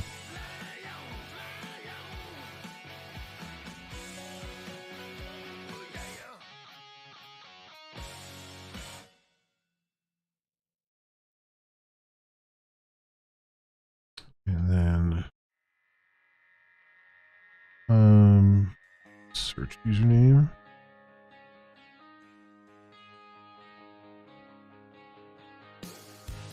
And limit that to 5.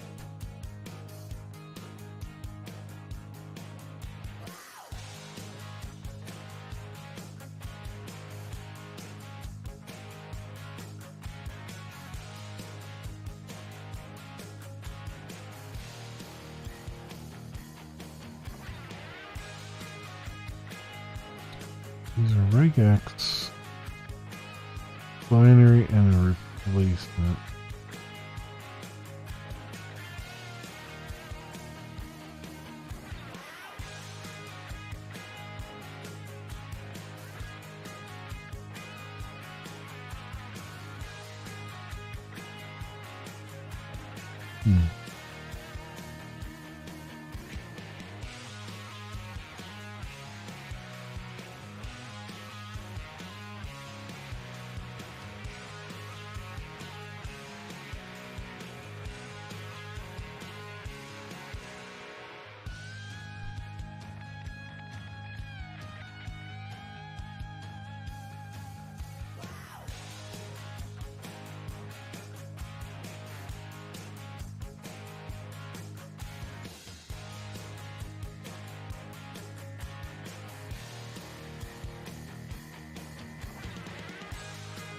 Okay. Well, I had to do so many slash there, but whatever. It works on the one thing, so it'll probably work on here. So doing search username.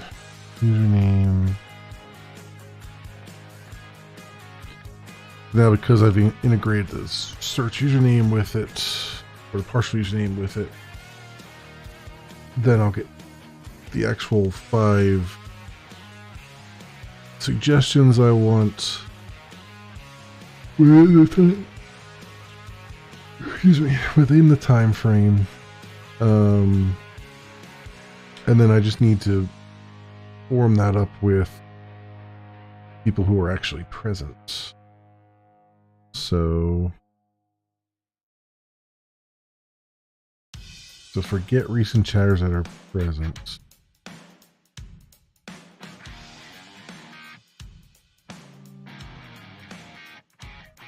Recent channels, so this would be partial username.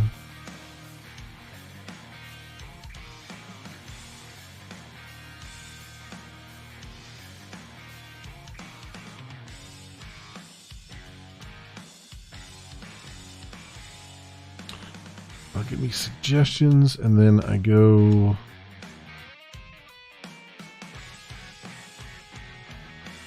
over those suggestions.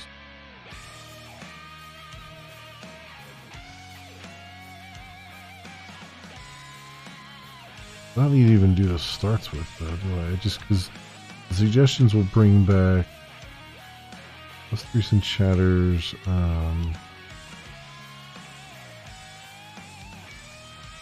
Partial username. And that brings back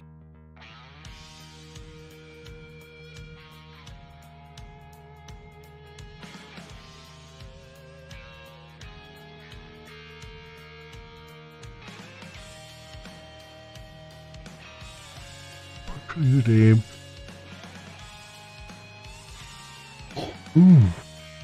Those bring back user IDs, which is good. That's good. So I don't have to do the other check. The find suggestion match. What I do.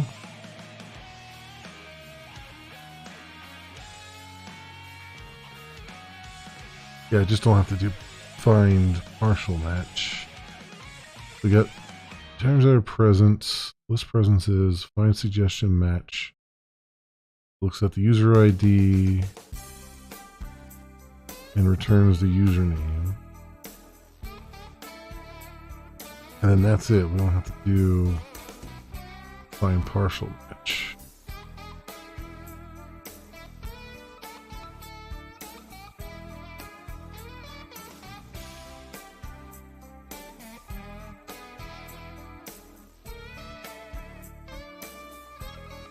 Right, let's bring back the possible usernames. Do I get anything back that is...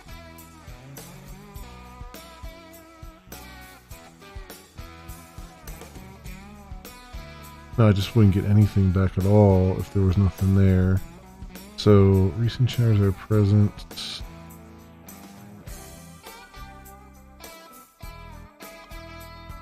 I can just bring back nothing.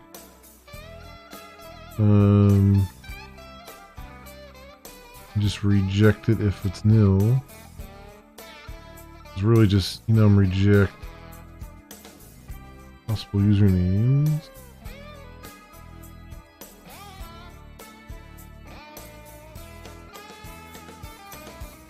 Alright, just do that.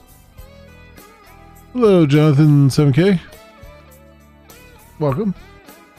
And then just, we'll just get all of this out of here.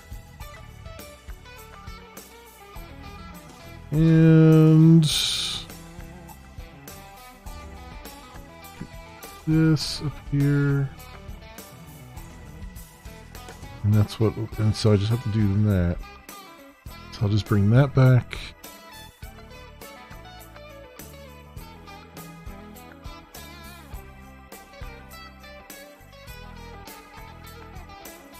Oh yeah, I gotta put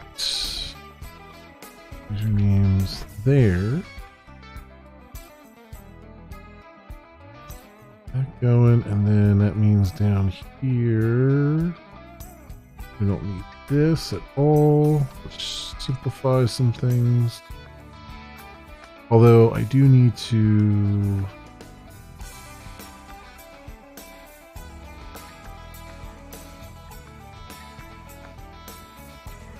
bring it back as a structure.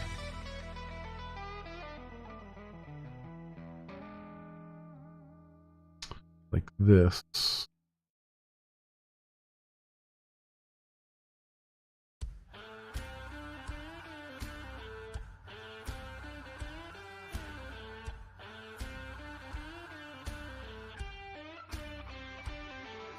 So I need that to find.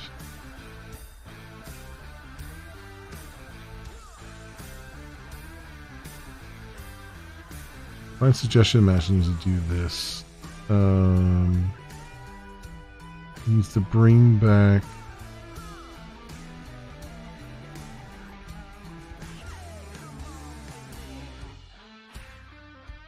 Yeah, let's do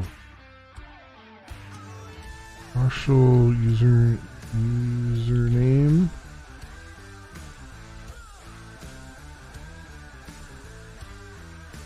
And this.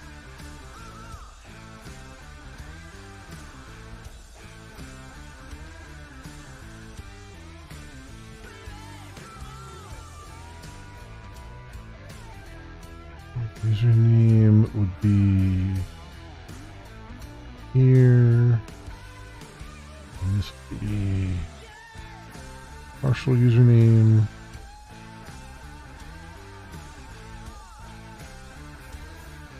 That. Save that. Suggestion match.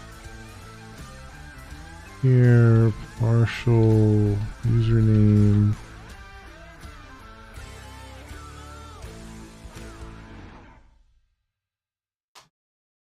I could actually simplify that even more and say,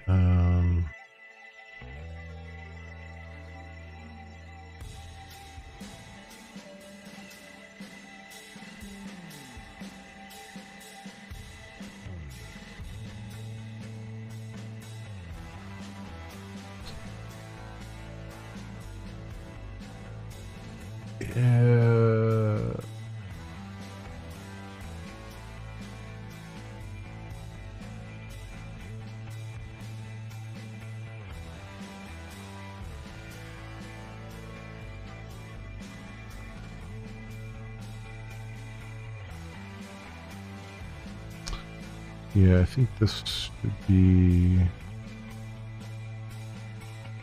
here. I want to put this back the way it was.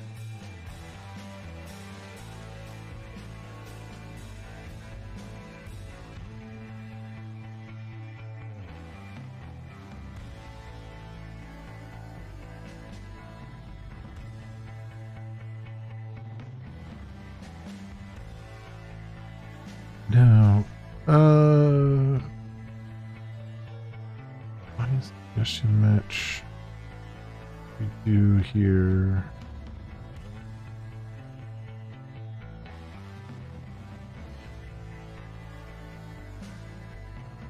No, because there could be multiple results that come back. Yeah, no, I was right the first time.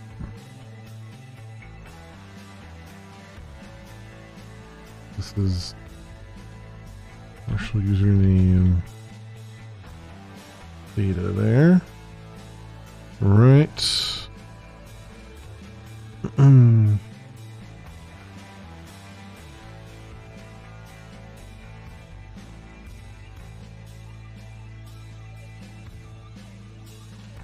Now we're making the database work correctly. So look across the last 2 hours for users with that partial username.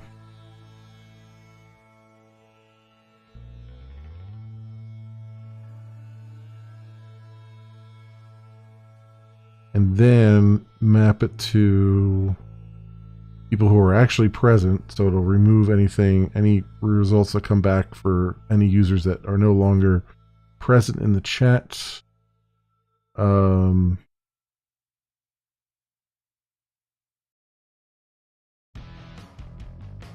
then just bring all that data back.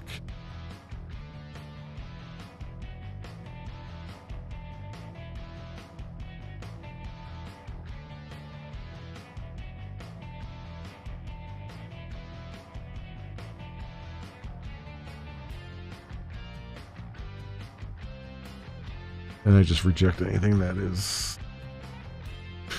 comes back nil, if there is anything that comes back nil.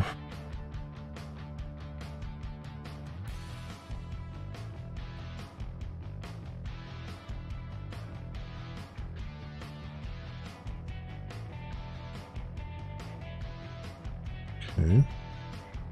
So we do that. I have some test suites already, which in theory should still work. So if I run mixed test here, I should only get 10 errors back, and that's all from Stripe if I've done this right. Although I probably have to fix. There might be a compilation error where I have to fix the API, maybe. Yeah, we'll see.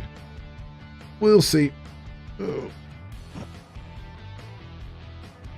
think the one thing I want to do though right now is I want to stand up and stretch for like 2 minutes or so while these tests are running. So I'm going to take just like a 2-minute break, and I will be right back. Hang tight, friends.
Okay, I'm back.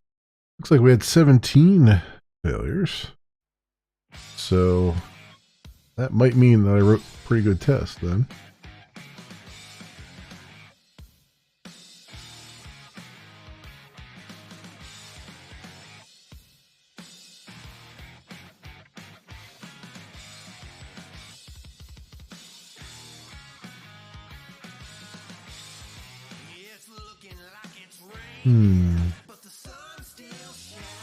No function clause matching. Regex replace.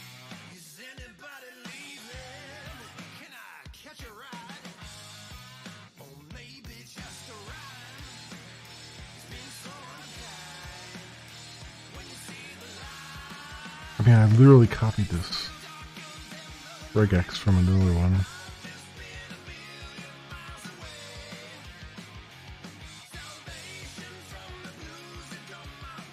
That's weird.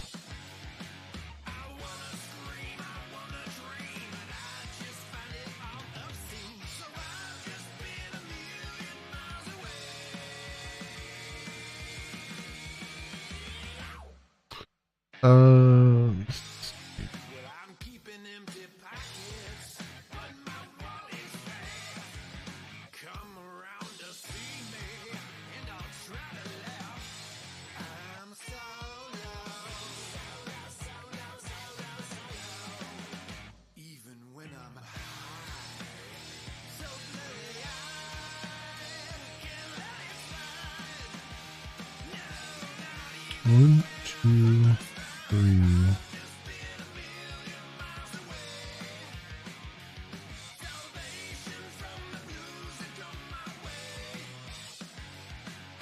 Okay. One, two, three. Oh, I bet this is coming in now because I probably forgot to call that somewhere, right?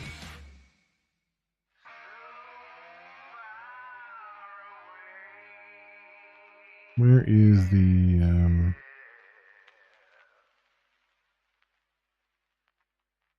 chat tests?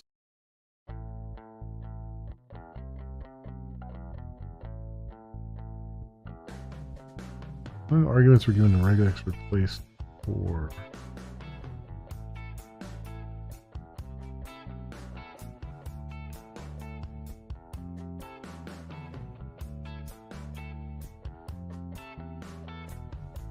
Wait, what? I'm calling regex replace 3.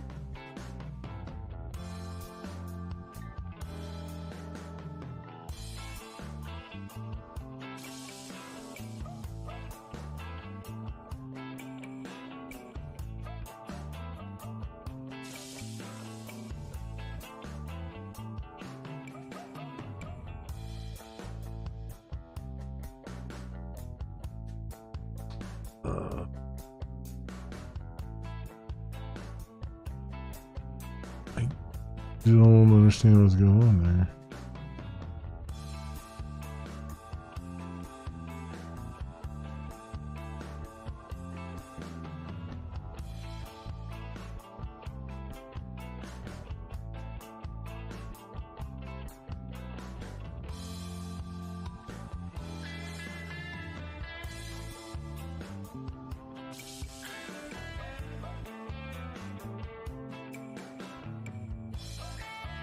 I literally copied the I copied the I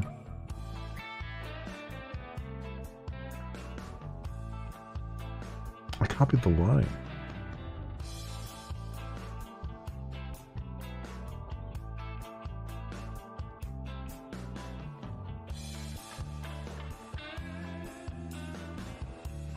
I don't understand how that's having an issue. If I copied the damn line. Like, what is your problem here? Why is it saying it's calling it with 4?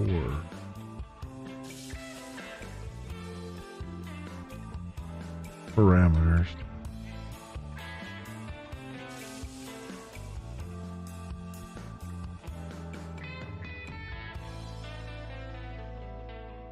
These three parameters are correct. I don't know what the fourth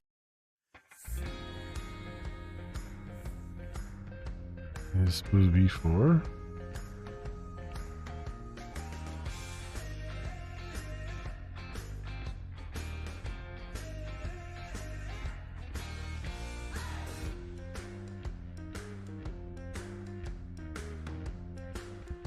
Hmm.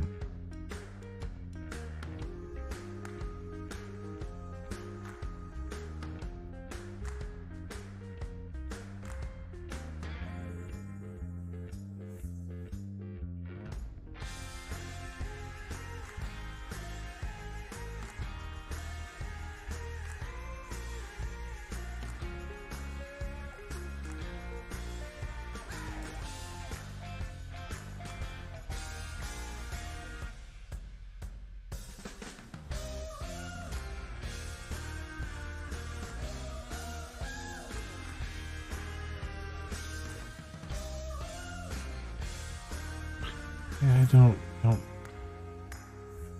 see what's happening here.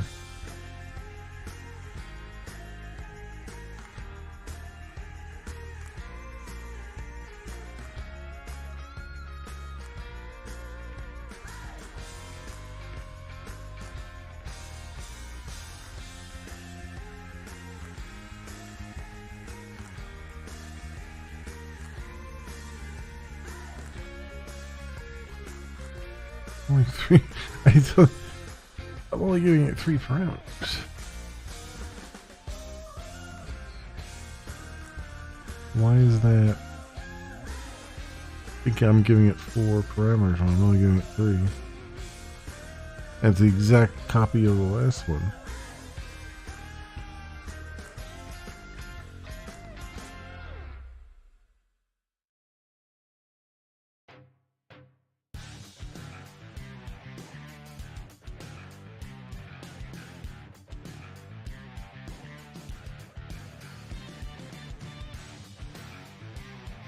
Oh, options is okay. I see. Options has a default on it. That's why it says 4.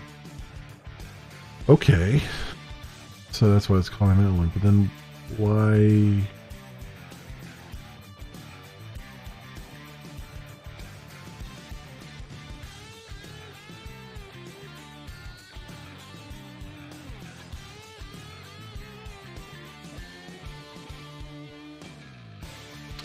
Oh, I see. It tried to do this and it says when is binary string.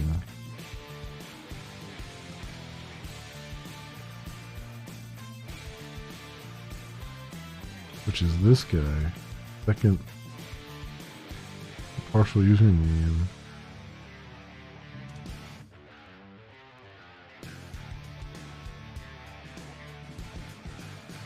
Because the other one I had it in call.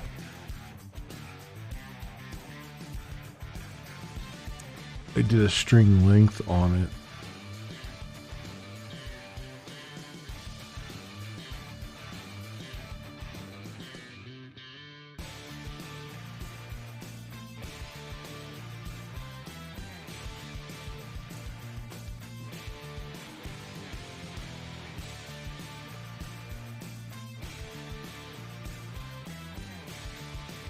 To make sure the length was less than 25.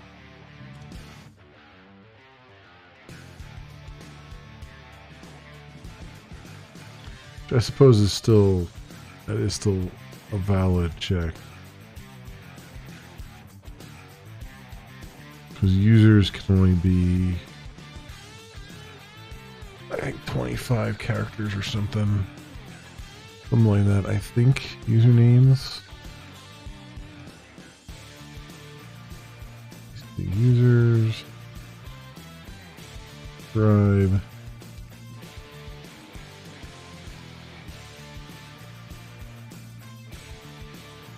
Oh, it's just doesn't have a length on it.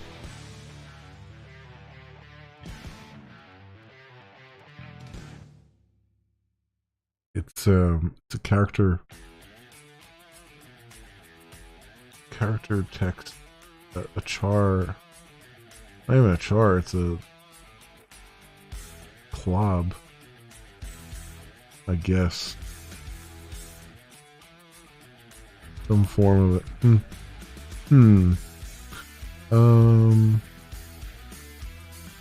Also, username nullable?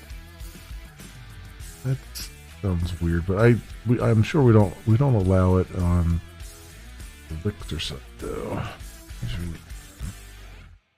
Or user EX, I should say. Yeah, we have checks that we do in here. Validate username. Not required. Yeah, 24 is the max we allow. Minimum of 3. And it has to be unique. Okay. So putting a check in here for 24 and all that stuff seems reasonable.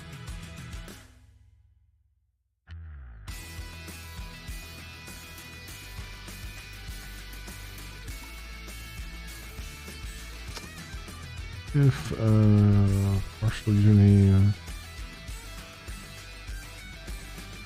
is nil, partial username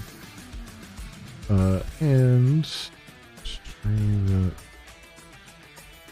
length, partial username less than 25.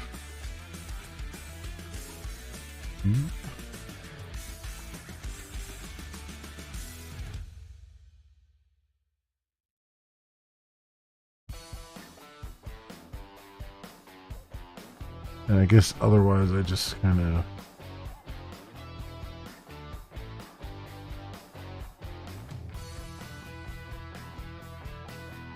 show lookups. I guess the other one I just like return an empty or something, right?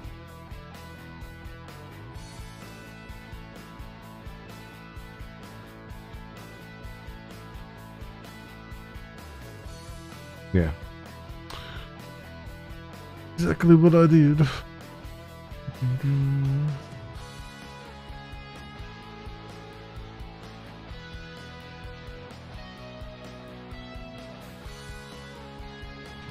that. Does that make a difference? Because now it's sort of set as a string. I mean, I can't see what else I need to do there.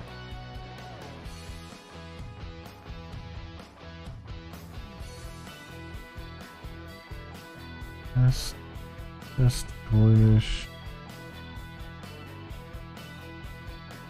live. No. Test. Yeah.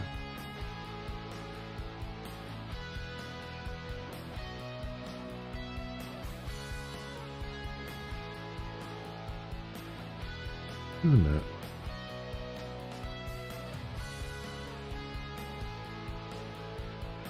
Oh, because it's a right. It's a list of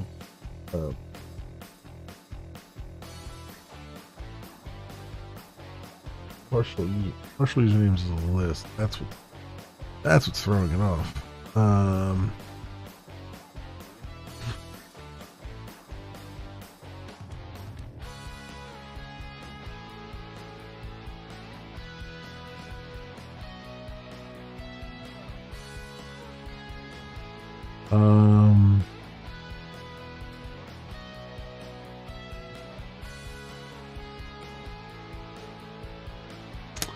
Right, so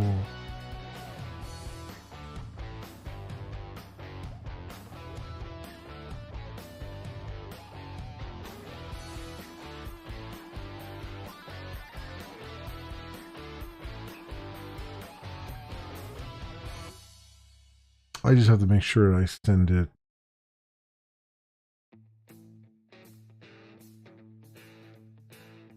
one at a time.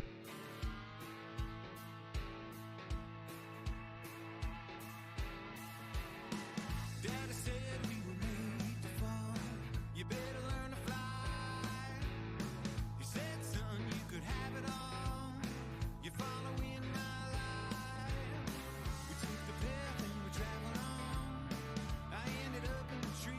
Although I think I'm sure.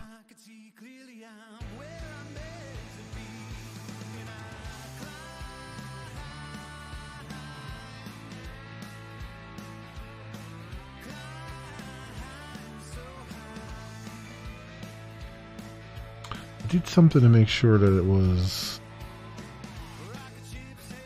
I was only bringing back the ones that were partial usernames, not fully.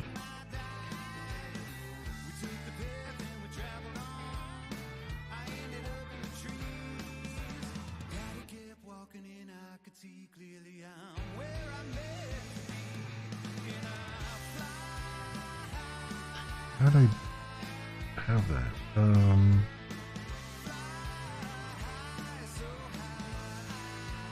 I'm bringing back user IDs.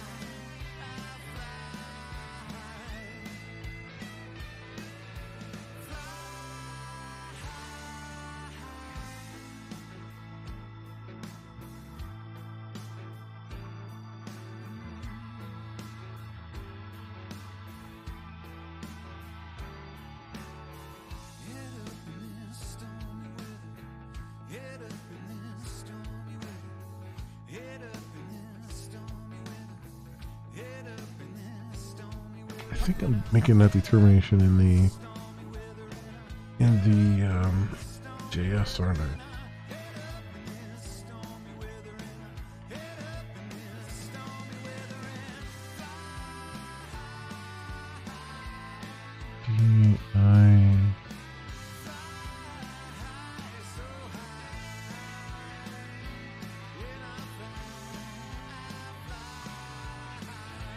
No, I'm definitely calling it with everything.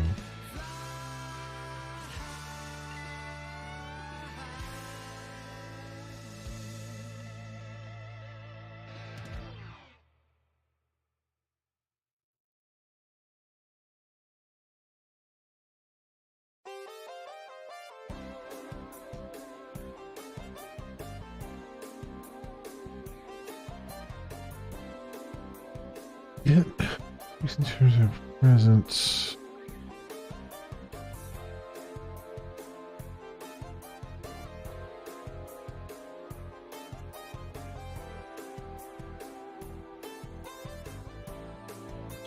Right, it was done in this map here. So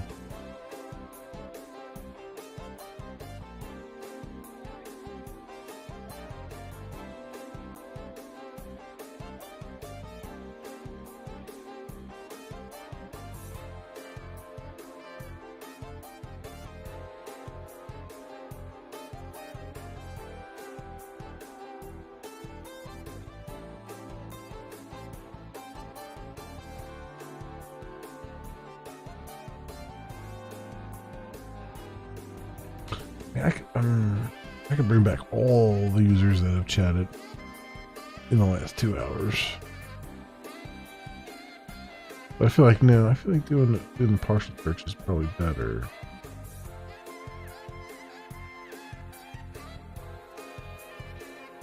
All around, because then I know that I'm only getting 5 results back.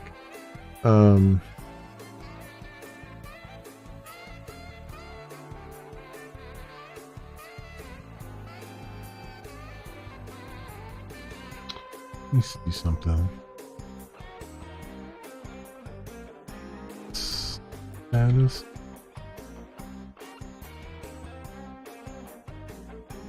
Dash for a second and see what I had here first. We had a user partial match.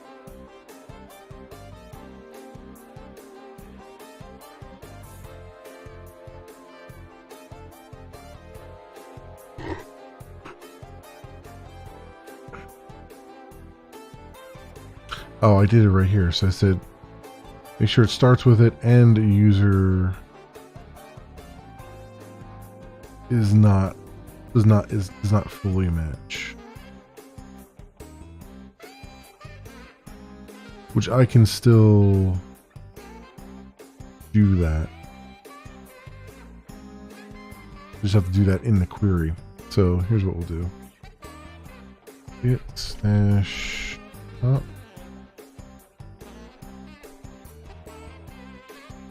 So in the query itself,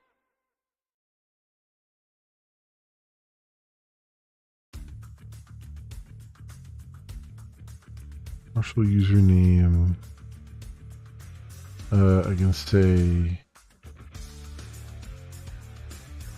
where it's like that,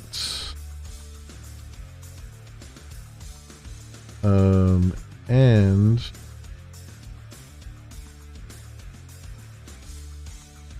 well, let's do it this way, where u.username does not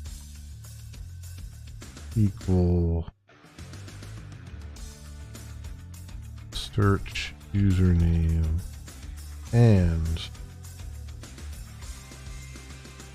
like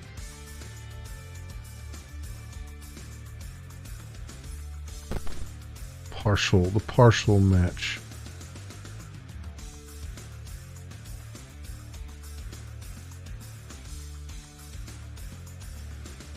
Wait a minute. Yeah, because if the username and the search username are exactly alike, then that will be false, and that will short circuit that. Otherwise, that'll be true, and then we check the I like on there. Yeah, that way. Right.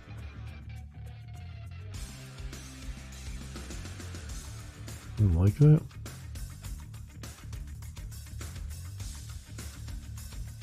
Maybe I just do it this way.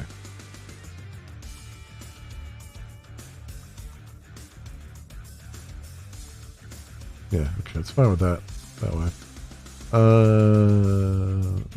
Yeah. And then we and then that way we know we're only getting people back with that partial username, not the full shebang.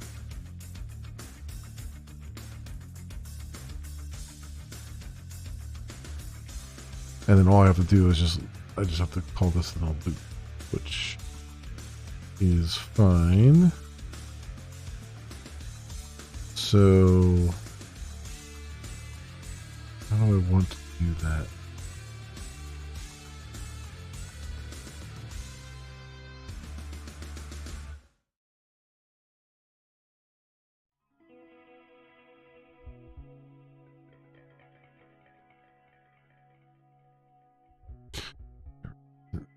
I want to do, it's going to have to be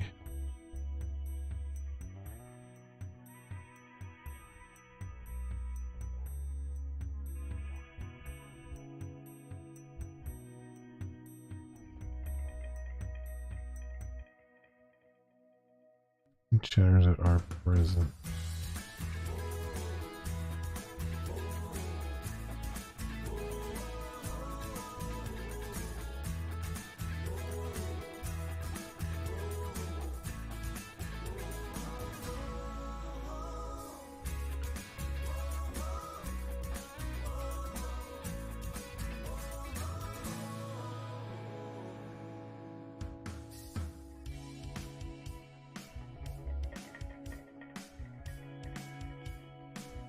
Partial user names.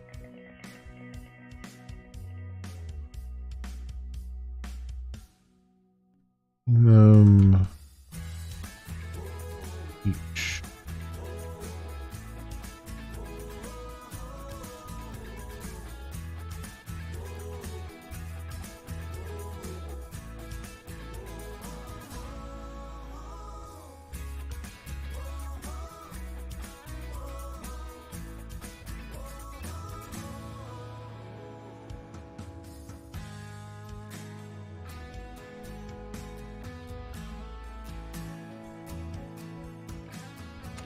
What do I want to do? Yeah, I guess it is.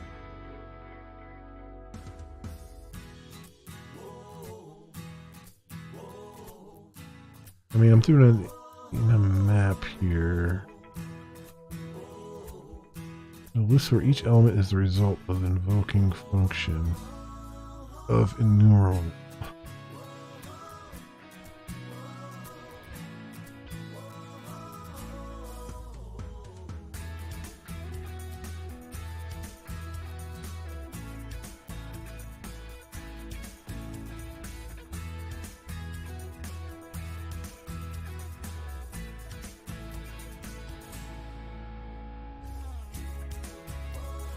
You know what?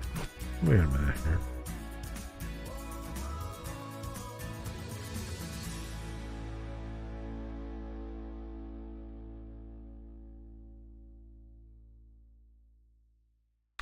I guess, yeah. I guess going against the database is the faster pathway. Going against that first. Because if you had 100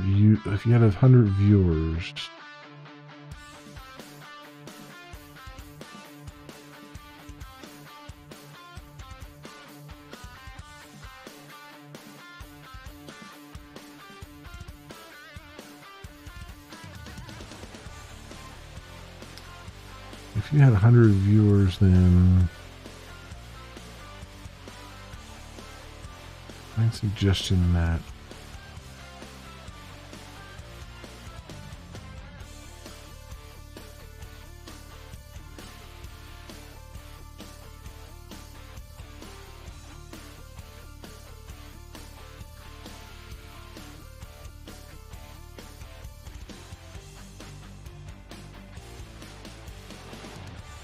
no, you know what?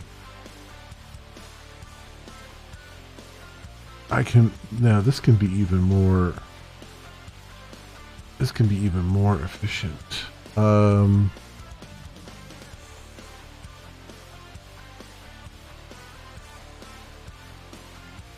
Right, so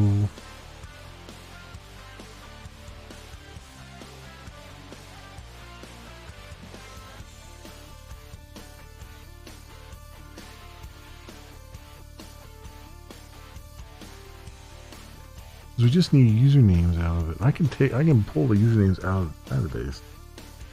I'm just pulling them out of the presences, but I don't have to do that.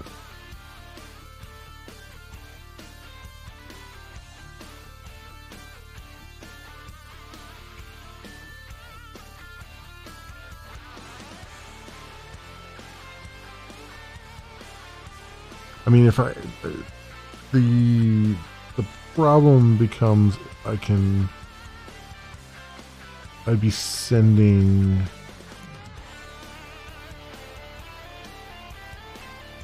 a list of user IDs,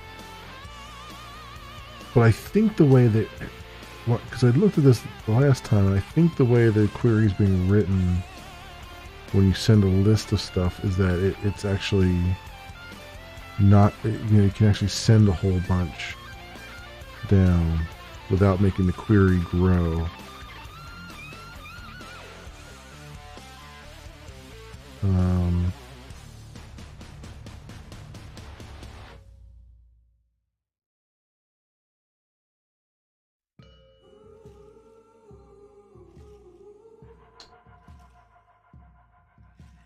And that would make, because if I pull the user IDs out of memory,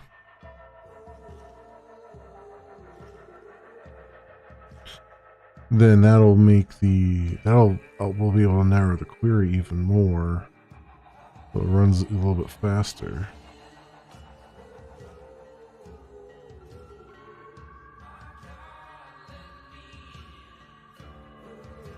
And it also means we won't have to, I won't have to do a second pass over the data either. I just have to grab the user IDs.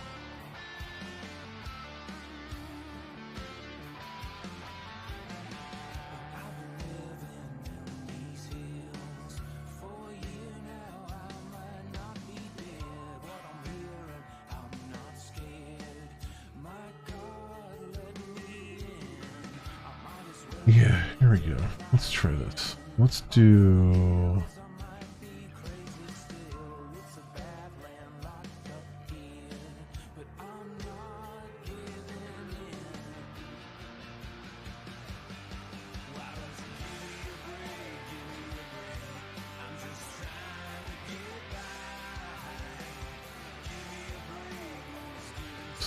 say user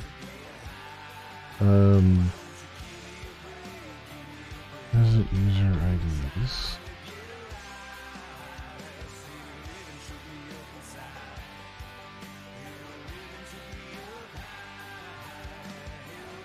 Data user ID.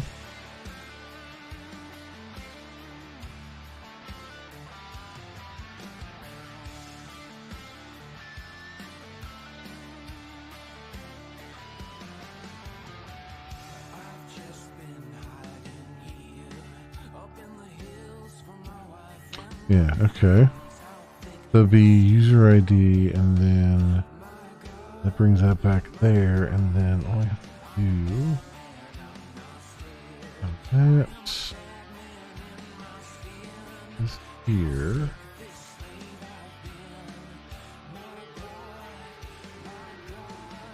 That way I don't, yeah, 'cause I'm going to do this in a loop over the partial usernames.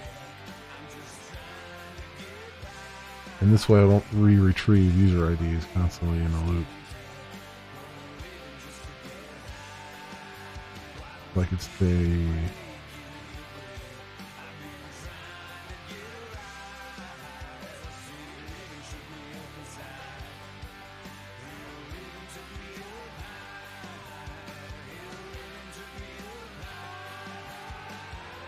and then each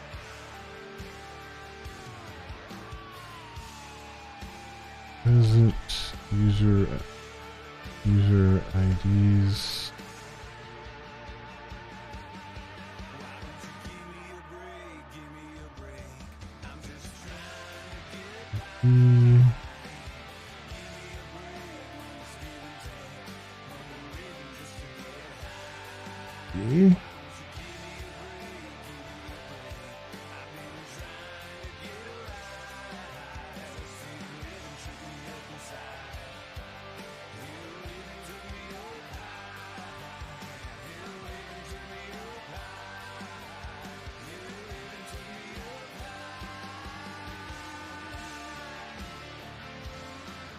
and this app as well.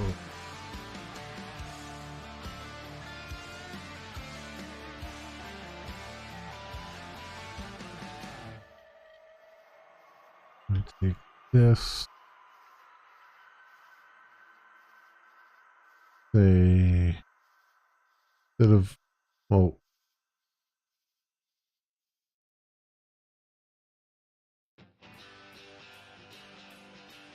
but where's the, I could do it for all the partial usernames.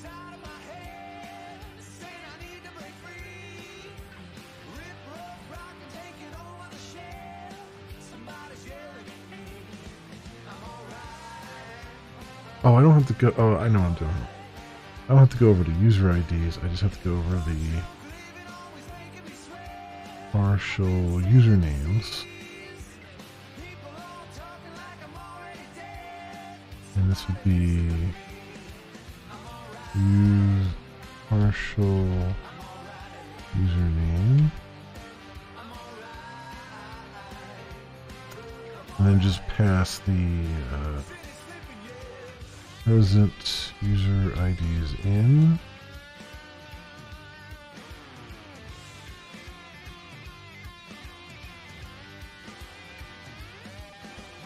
And that's what we'll return.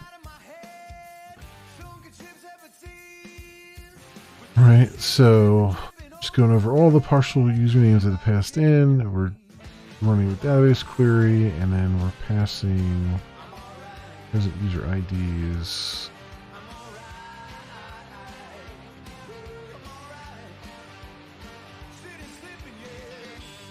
Present user IDs.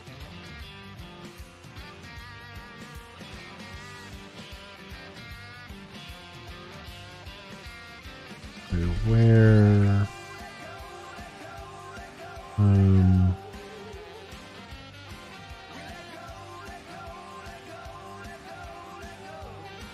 where m.user ID in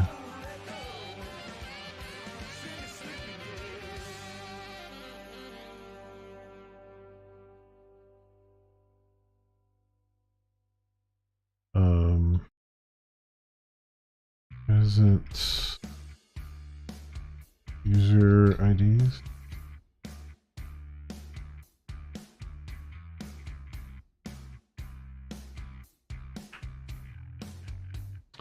And then just select. I don't even need to do. I need to do distinct on it. Probably. Distinct user ID, but I want to select the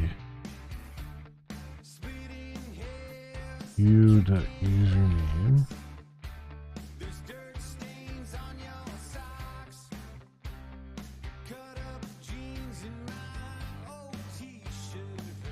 It'll let me do that.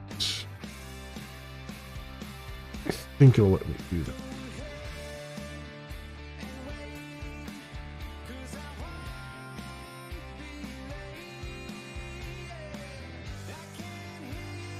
I think I'm going to have to select the end user ID as well.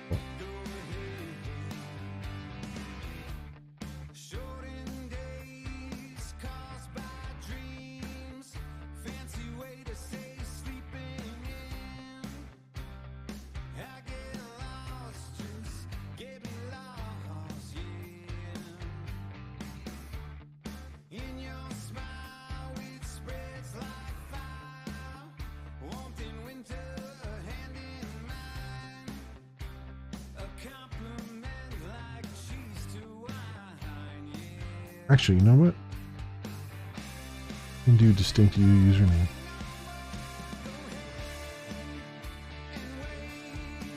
Because those have to be distinct anyway. So I can use those. They have to be unique in the database anyway. And then that simplifies that.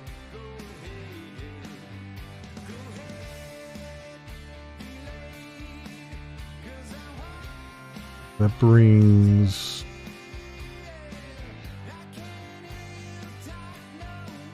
usernames back.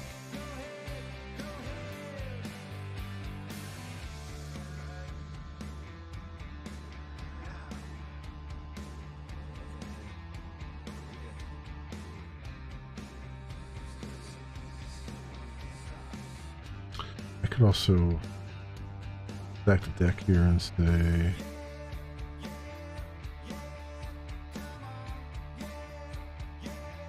this.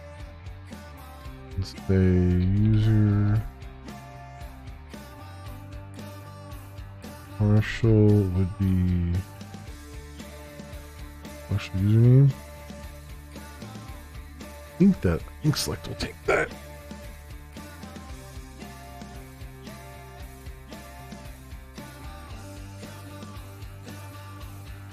And then that way it's coming back exactly as I want it.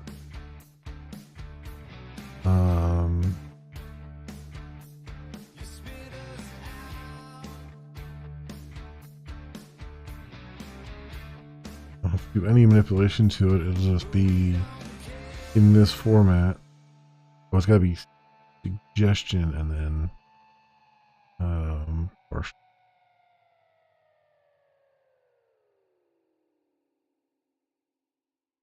Suggestion and partial.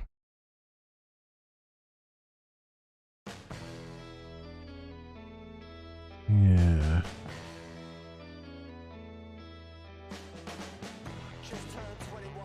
This is looking better. Make the database do what the database does best.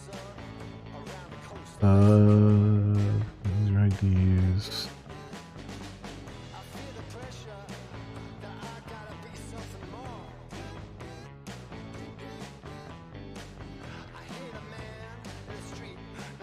User IDs.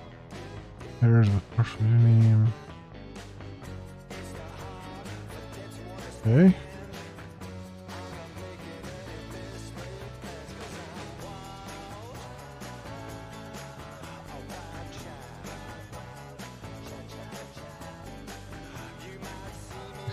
And then do something else up here.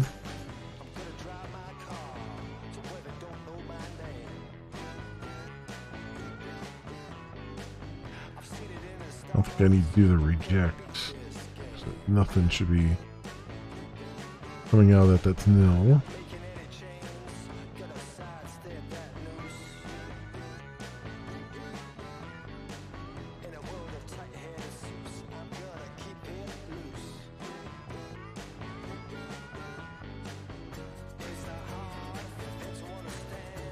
Yeah, I'm still going over the partial using of it. Okay. So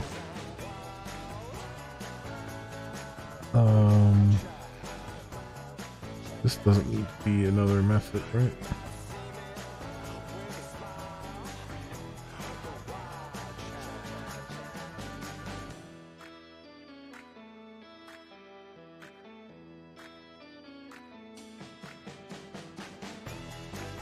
Up here and put it up here.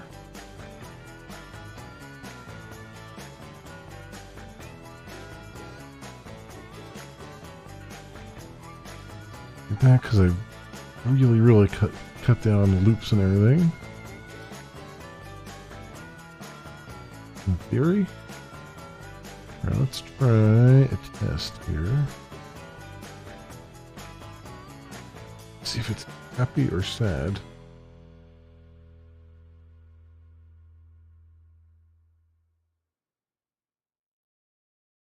Sad, but I've got it.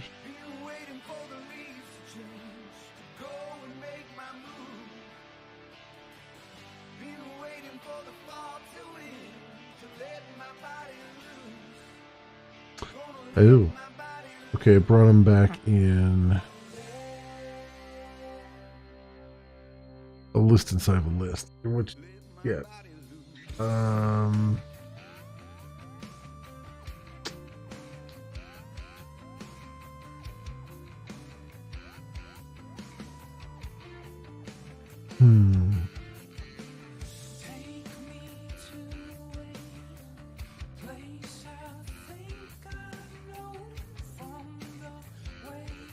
Should be able to flatten that map though.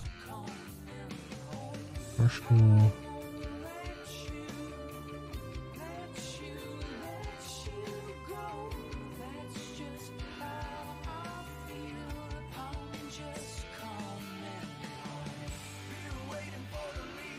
Can I do flat map?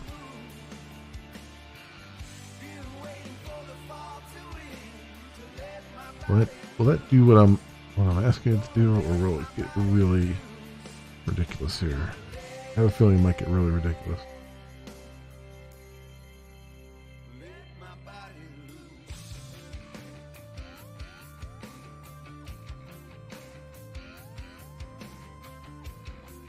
Or not? Okay.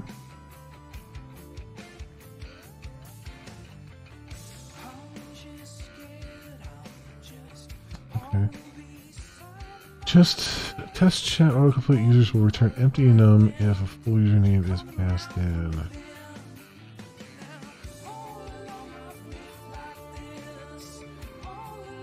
$42. Alright.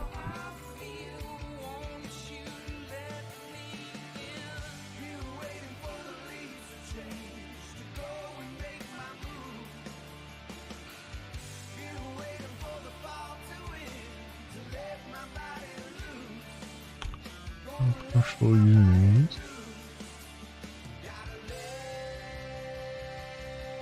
Okay. I'm asserting that there should be nothing coming back from that, but there is something coming back.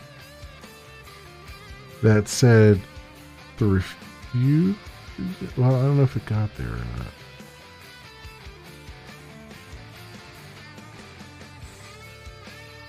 Let's see what suggestions we got back. Facts,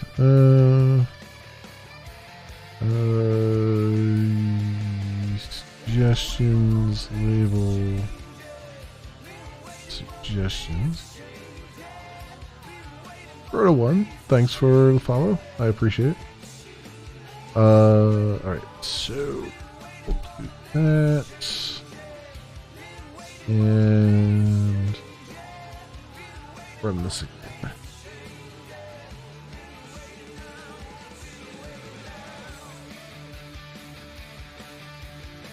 Just since it came back, user 14722. User 14722.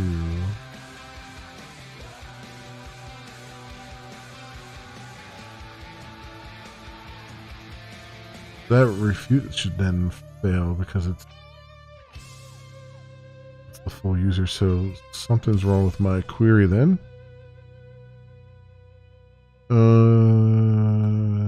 Active user, username.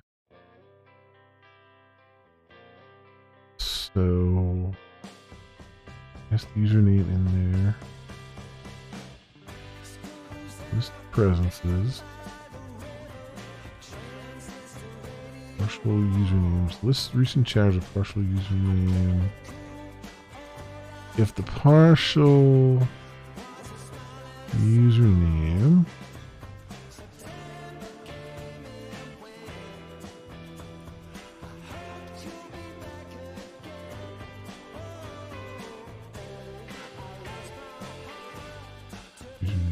Oh, because I'm putting this here.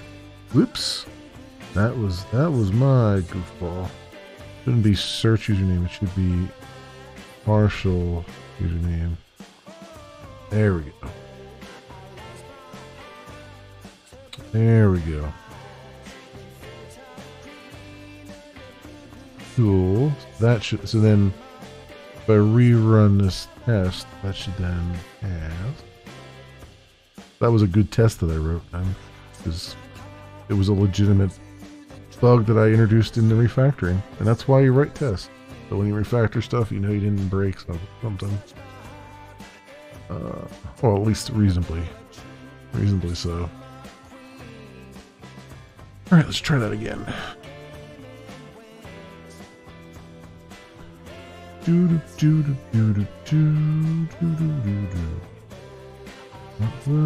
Oh, all the tests completed. Ooh.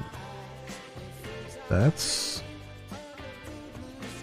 sweet. Alright, let's try the full test suite again.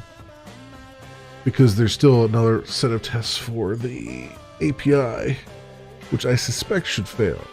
But we'll see.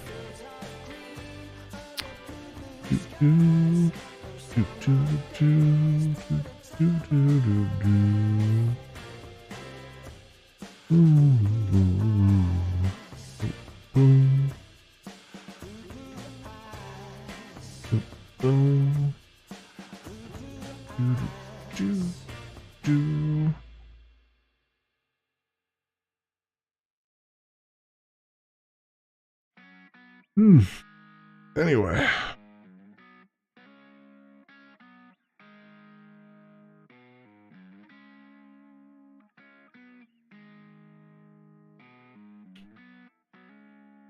Boom, boom, boom, boom. We get back from this. Do, do, do, do, do, do. Do, do, do, do.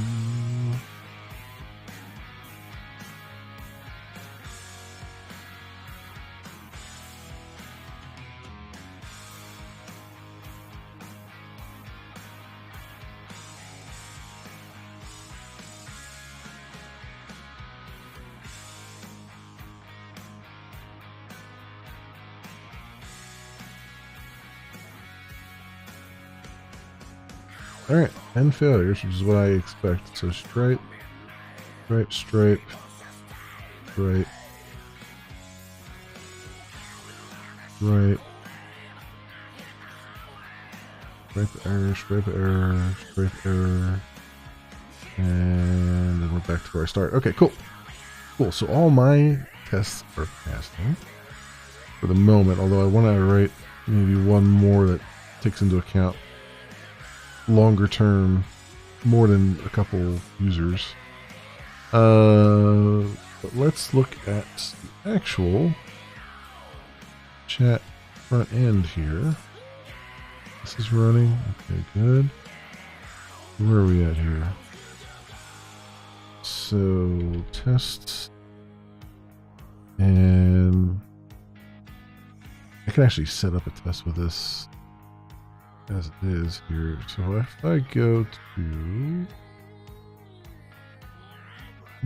test 86, test here, and then that's sign in, and let's sign in as 92, I guess. Yes. Boom. Sign out. Sign in.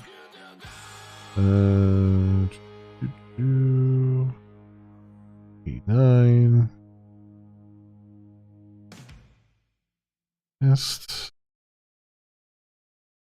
Sign out. Sign in. Do and gaming tests.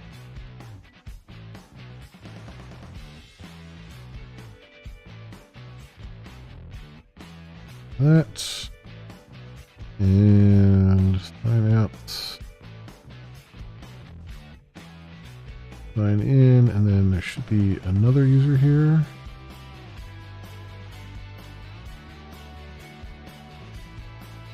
Where the heck is it at?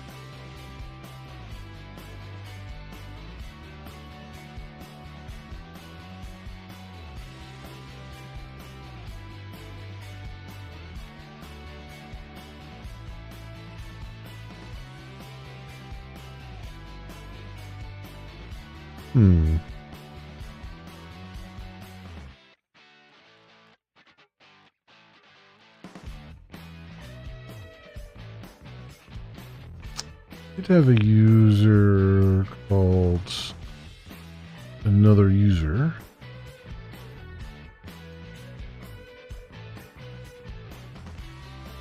Apparently I did not save that here somewhere.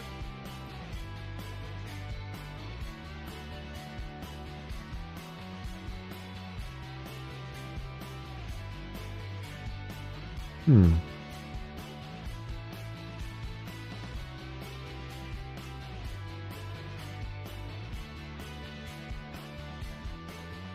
wonder why that's not showing up.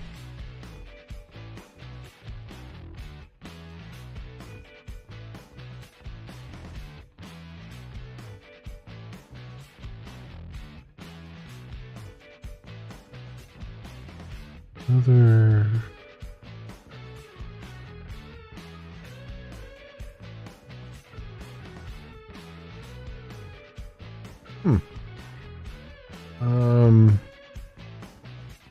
Is it over here?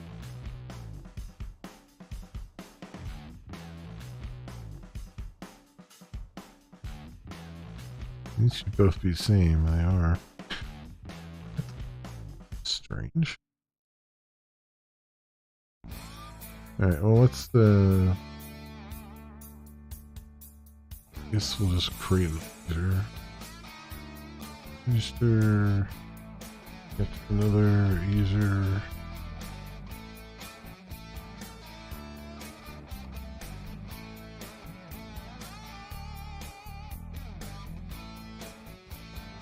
And then a password.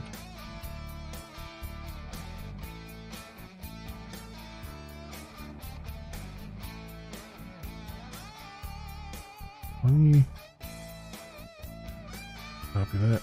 Sure, doesn't matter. It's local anyway.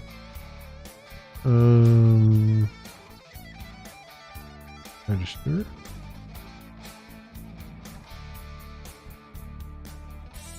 Oh, it never gave me the prompt to save that.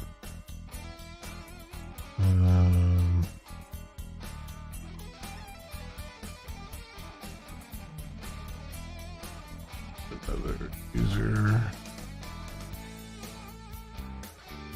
Word.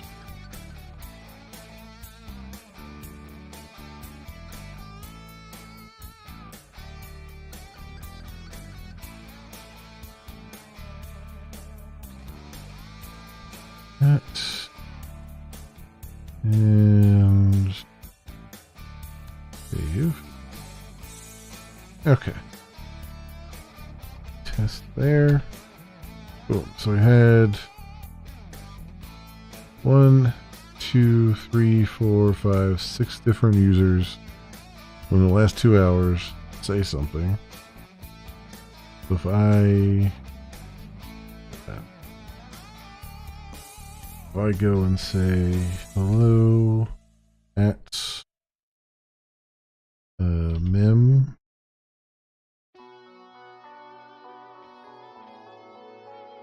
test case only.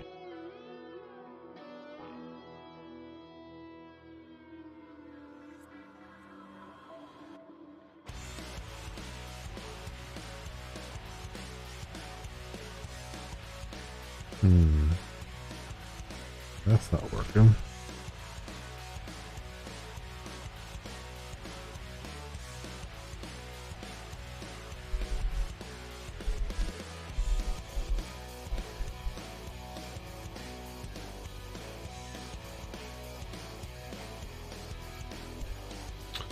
Why is that not working?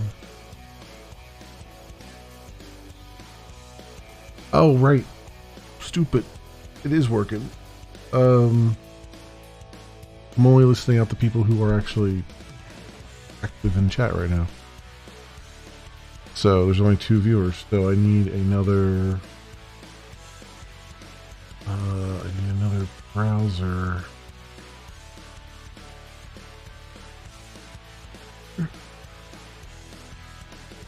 I open. I guess technically if I opened a incognito and went here, local host,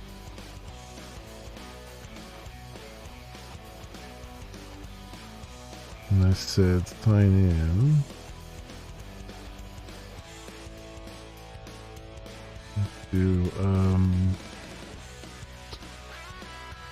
and test 89 maybe. Was it 89 there? Yeah.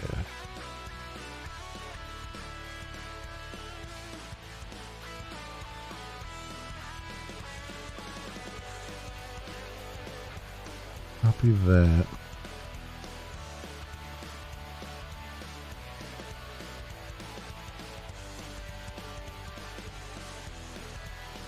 Alright, so Pentest 89 is in there now.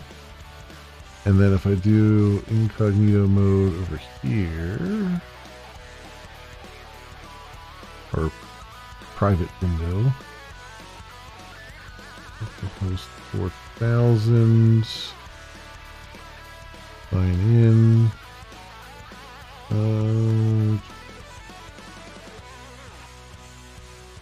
what do we need? We need like do maybe mem gaming test.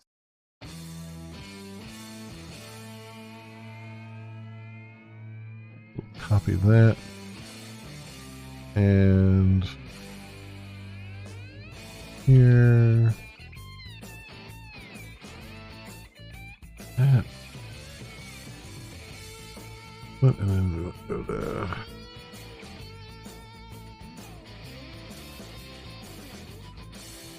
fixed. Alright, so now there's 4 in there. If I go back to this one here, 4 viewers now, so I should say hello at mem. I should get a couple. There we go. So we get 86, which is logged in, which is on there. We got 89. And Mem Gaming Test.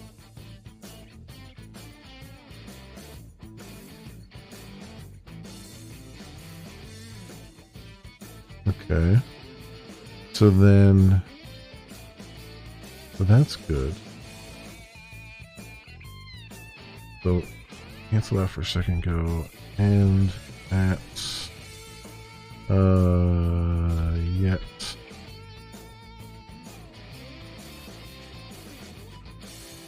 Yet another, so then if I hit enter here, it should replace yet another user not at mem. There we go. Space. And then I can just say mem gaming test. I went back and replaced that one. Okay, cool. That's working.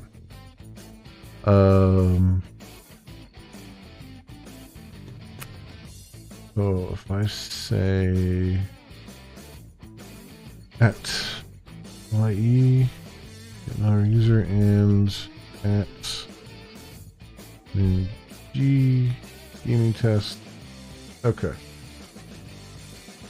That looks like it's working again the way I intended for it to work. Okay. The other piece of feedback I got was that the colors, people don't like the colors, which I'm always bad at selecting colors, so I'll try to do the colors that they want it to do. So I want to go. Also, I want to. The first non-complete username passed in. Like, all these tests are working, which is really, really great. This active user only when markers match.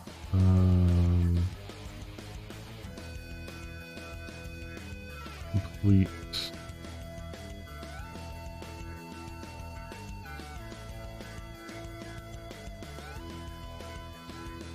You know, let's say.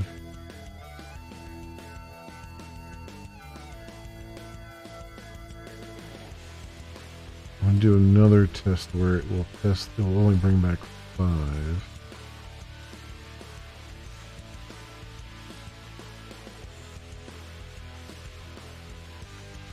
Let's suggest a maximum of 5 username. I want to do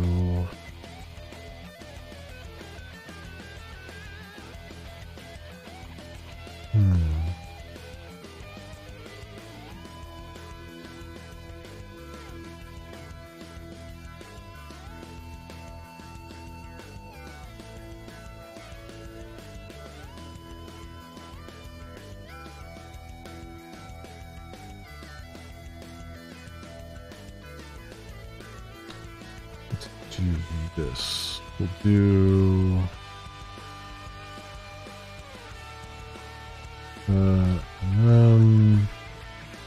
each one to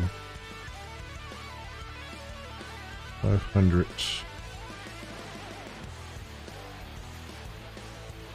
function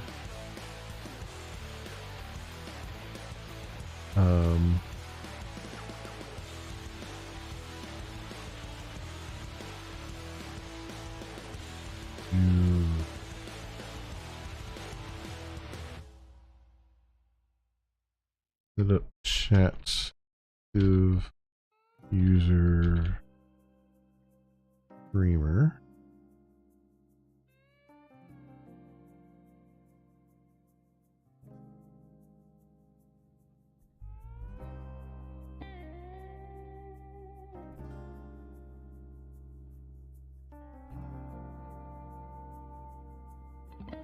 And here we'll just say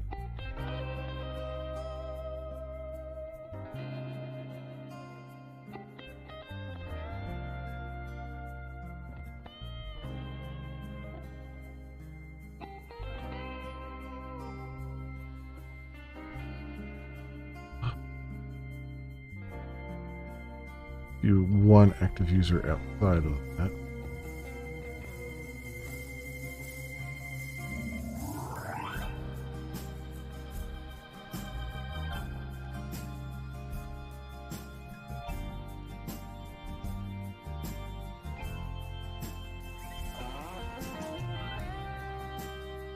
This.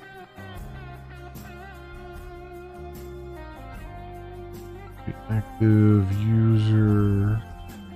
Username 0 to 3. And we'll pass that in as the only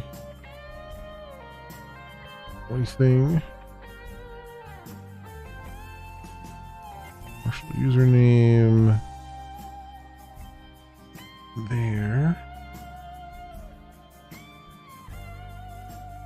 Recent chatter's username auto-completes.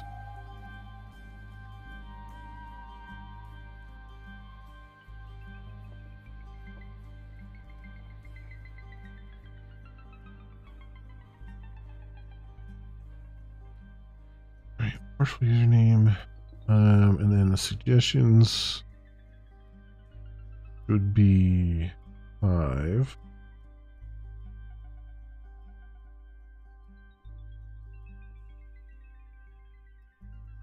They're all active users.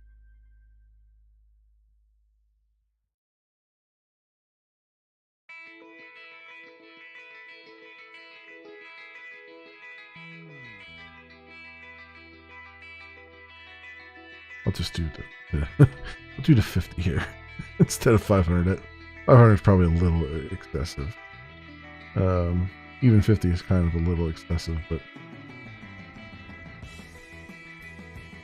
let's do like 25 maybe. Yeah. This is maximum 5. So that is for chat test.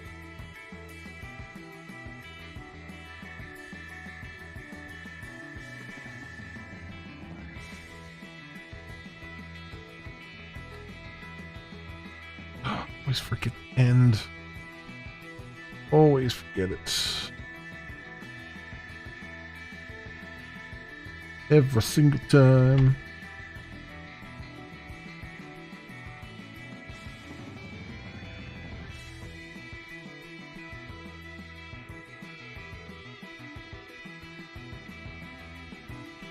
You only brought 2 back.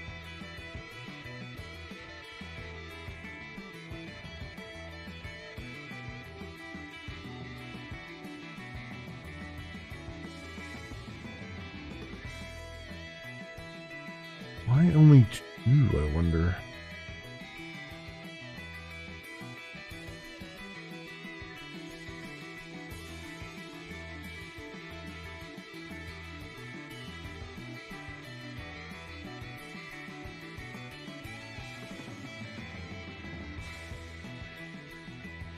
I wonder why that is. Because it should be going over this many, many times.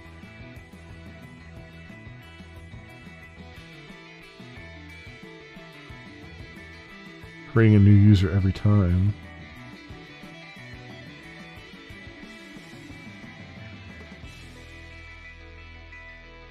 And a chat message.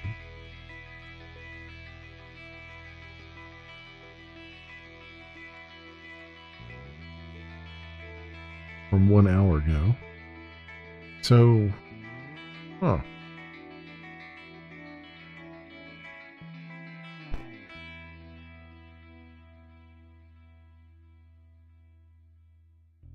Why that is.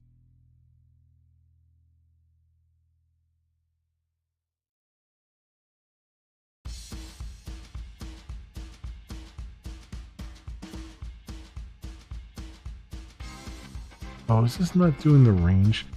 I had this problem before where it wasn't actually doing a range. It's supposed to. And so it only put 2 items in there.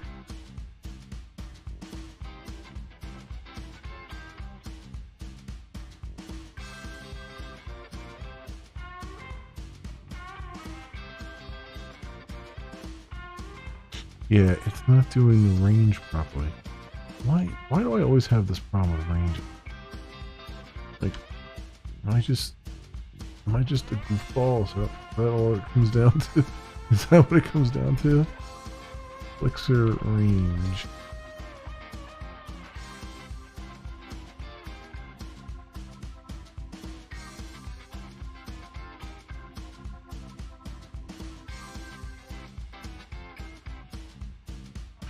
Mission range is first, last.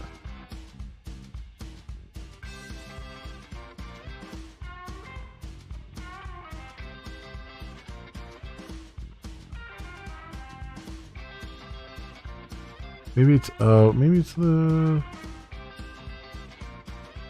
square brackets that always throw it off.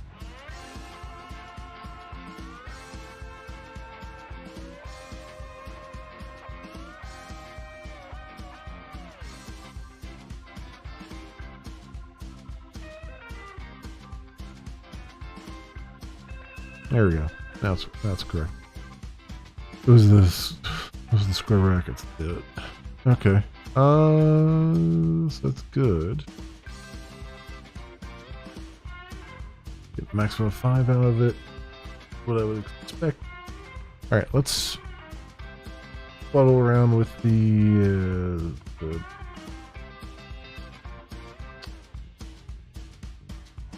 styling here.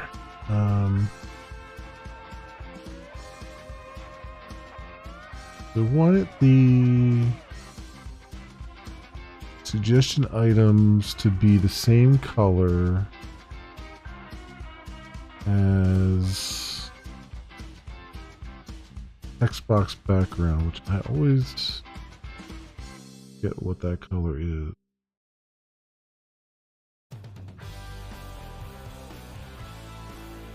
That's form control. Oh, input BG color. That helps. It's a variable. Our input BG color.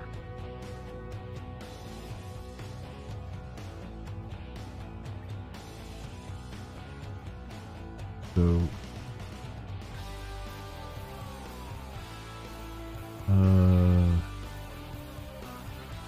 this one here.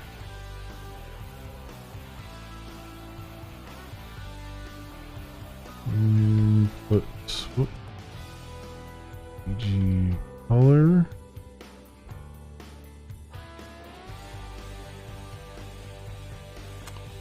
I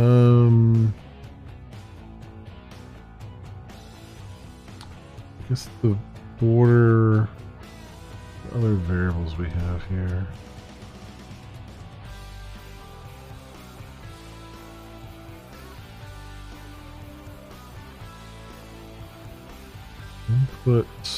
Input border color. Okay.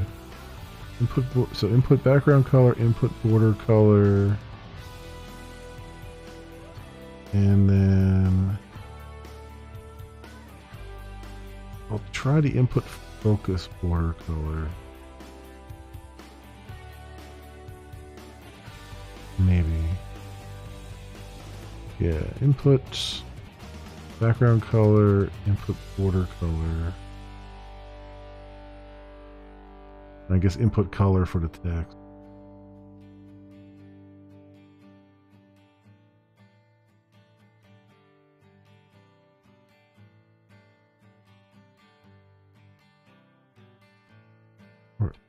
Border color.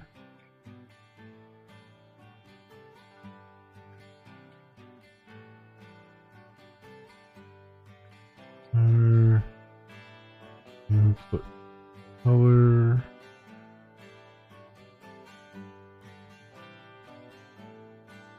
And make this bar. Input focus. Color maybe. How that work? See what that looks like.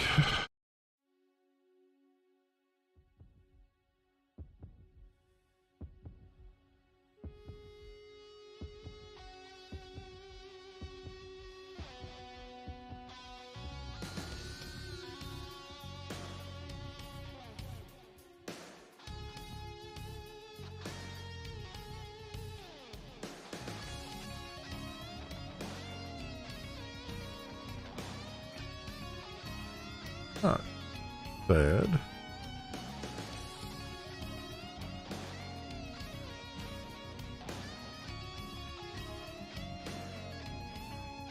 I think maybe the gray is not great, but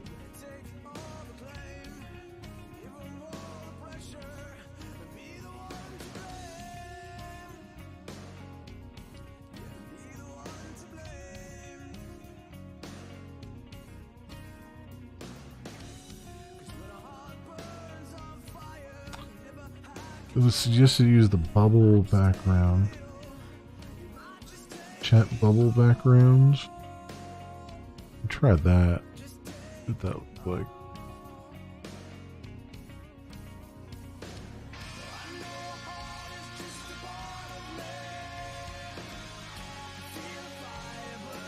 Yeah. Bubble backgrounds.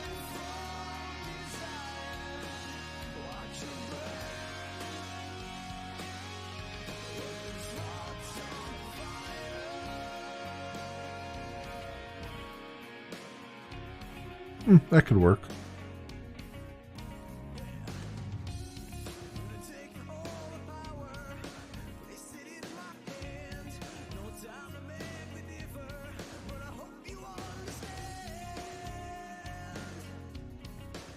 Not bad.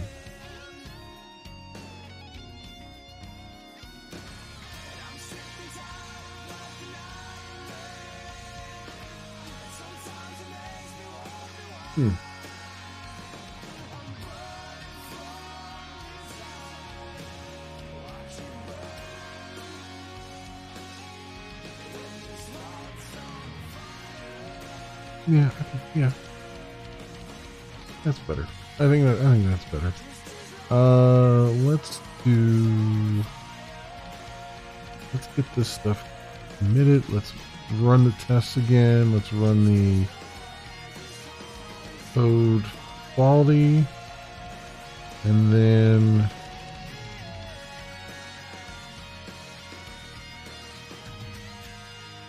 I'll open, let me do, well,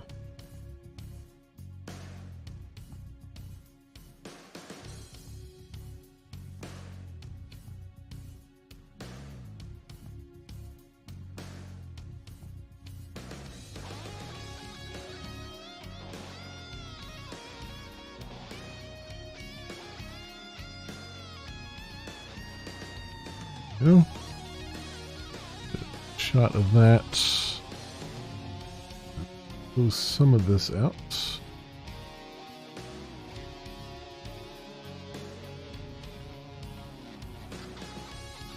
No move there. All right. Where's the autocomplete?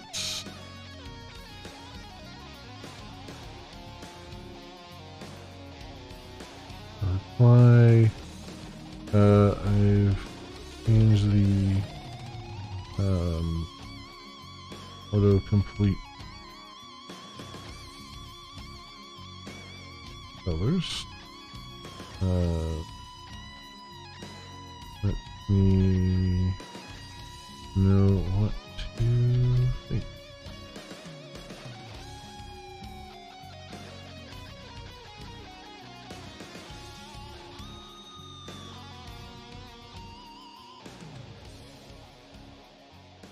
Colors to match the input, stock backgrounds, and the chat bubble background for the selected plant.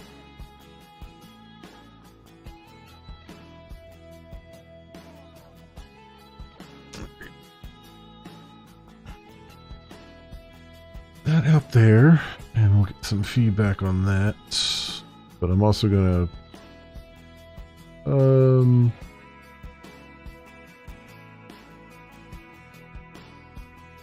gonna reopen the my pull request for it though. I think regardless, I can get that at least in the queue, and then there's more slight changes here and there. It'd be a big deal.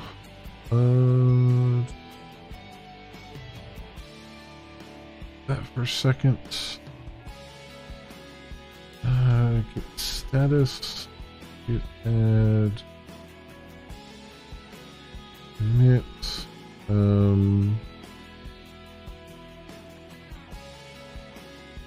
Changed. I'll just say more changes. I'm gonna wash it anyway. Your article get rebase I dev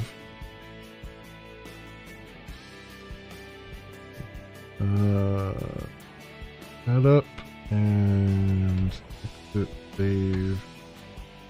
Boom. Get status. Get push force. I should or do that. Well, no, let's do get push force right now.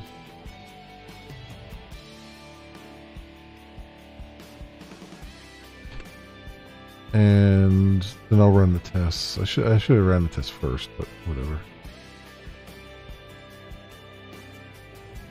Run them again.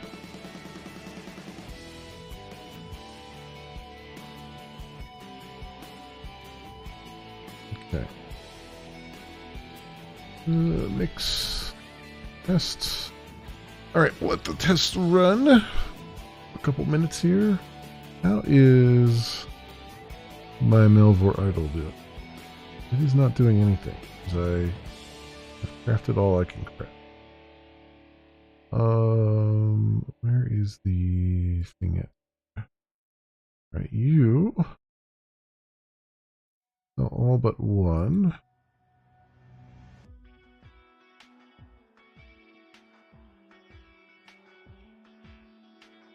Did I get any further along?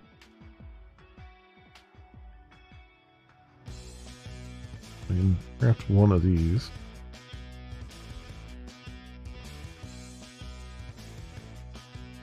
We're at 72, and you get to 73 for the next one, which I assume is going to be the red stuff.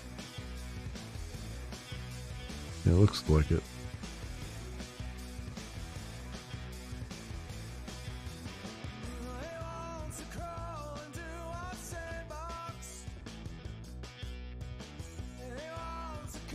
It was up there. So that's still a couple of red dragons for those.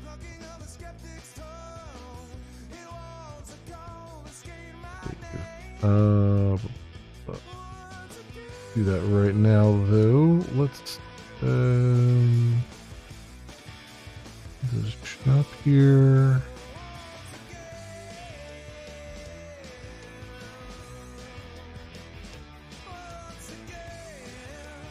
I have a ways to go there yet. Herbivore.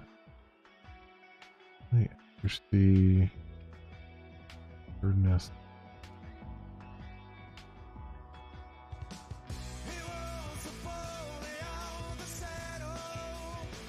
I guess I'll just do some more astrology here. I hit 99 in astrology, but I can go up to 120.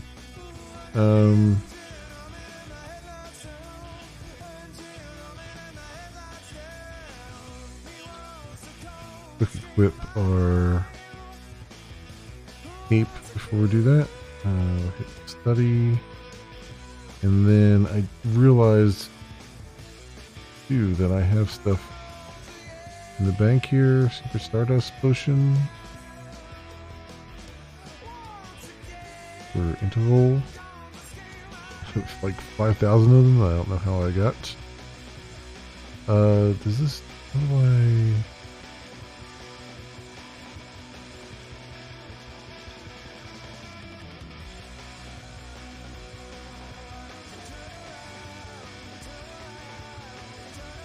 An item.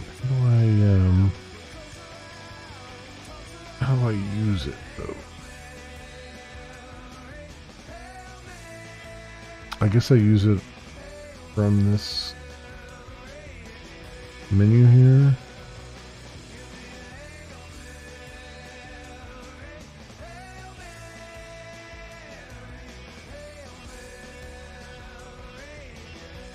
No.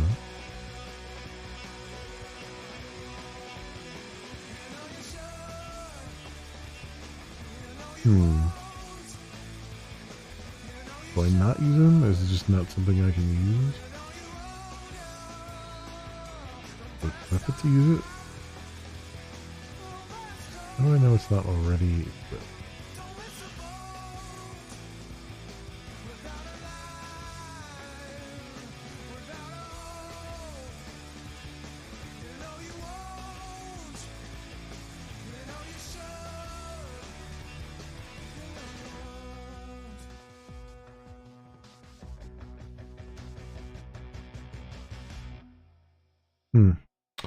Equip it there. Spellbook.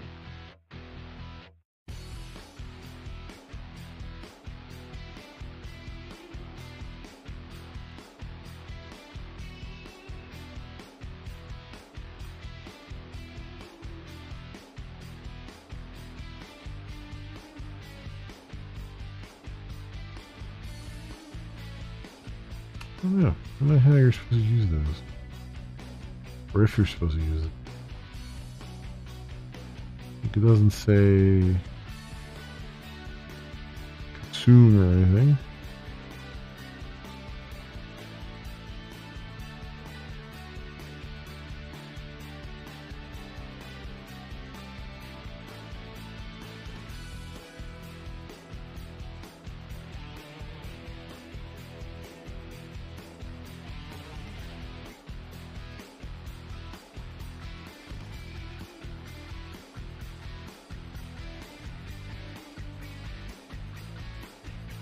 Or maybe I just can't use that yet because it's doing a level for me.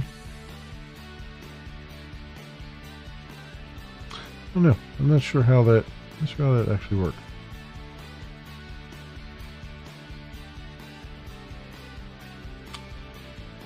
Anyway, we'll just let that one sit for right now. We had 10 failures, which I expected. Make sure. Yep. And I'll do mix code quality.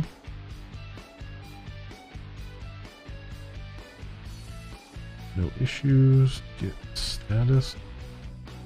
It did format some stuff though.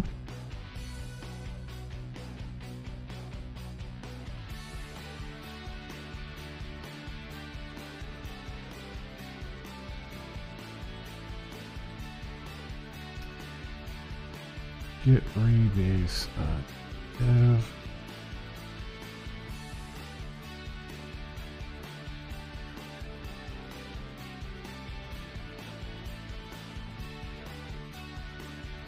Push force again.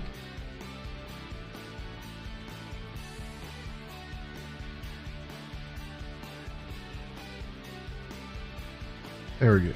Yep. Cool. So if you're autocomplete, should be ready to go. I wonder if I can just I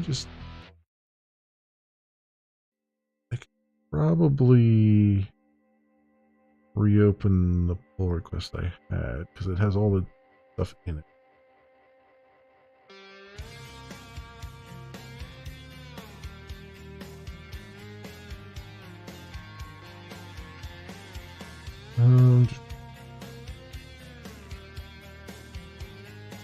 Because it's still pulled out from that.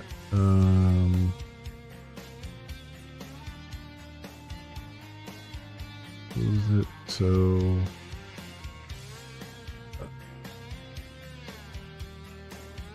made a backend change as I realized I could simplify the looping and do most of the logic via the database. Also changed the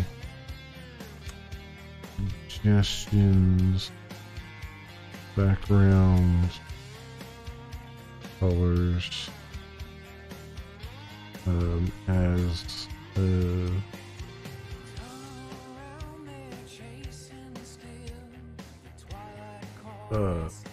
per feedback on building limit.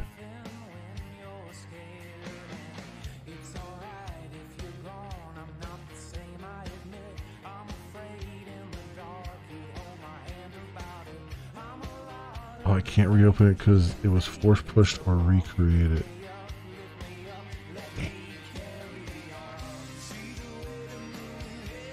Alright, let's go.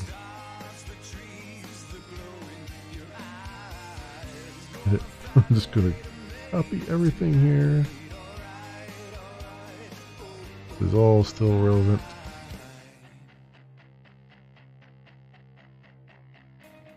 And I'll just... Interesting.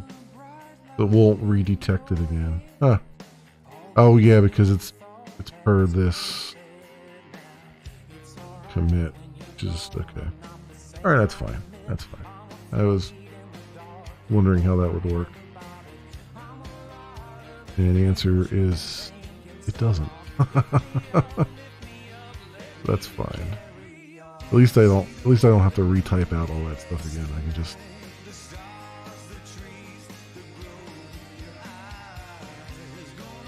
pop it back into here.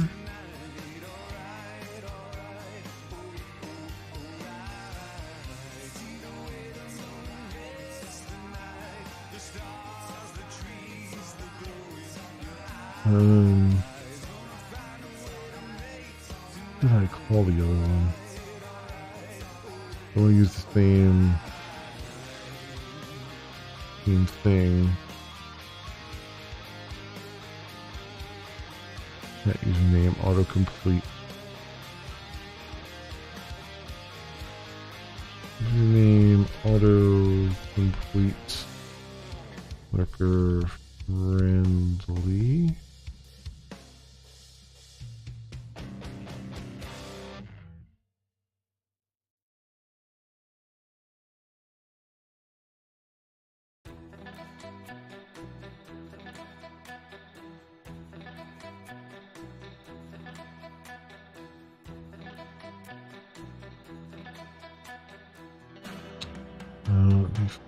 This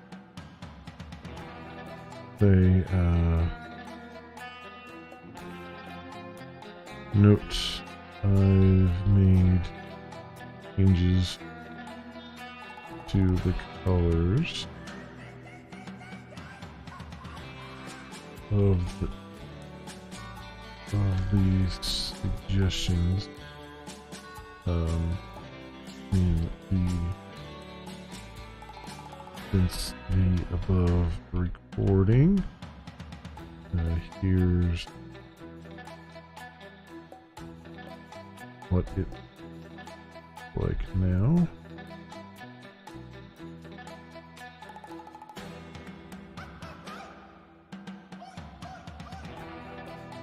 Do I still have that over here?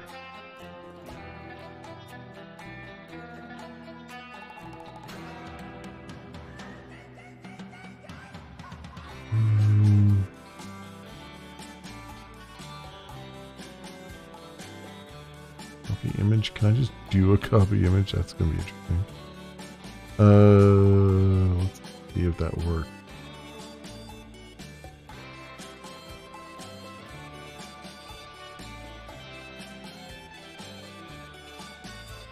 Hey, how about that? It does work.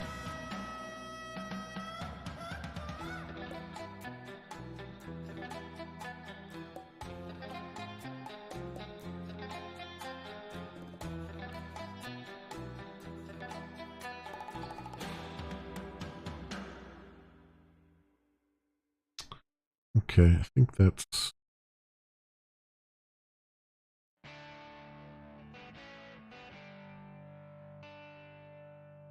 good.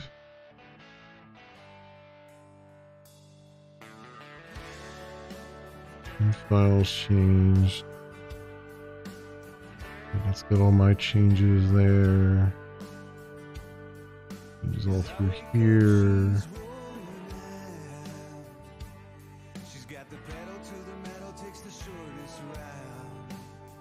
Yeah, I think I got it here. Going to dev. Yeah, okay.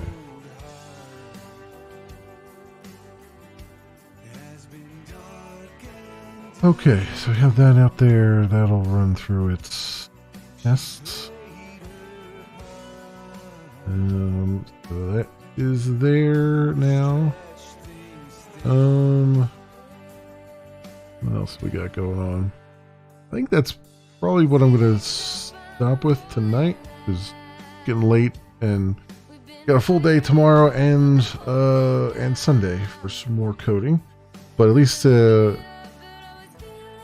caught up with most stuff now.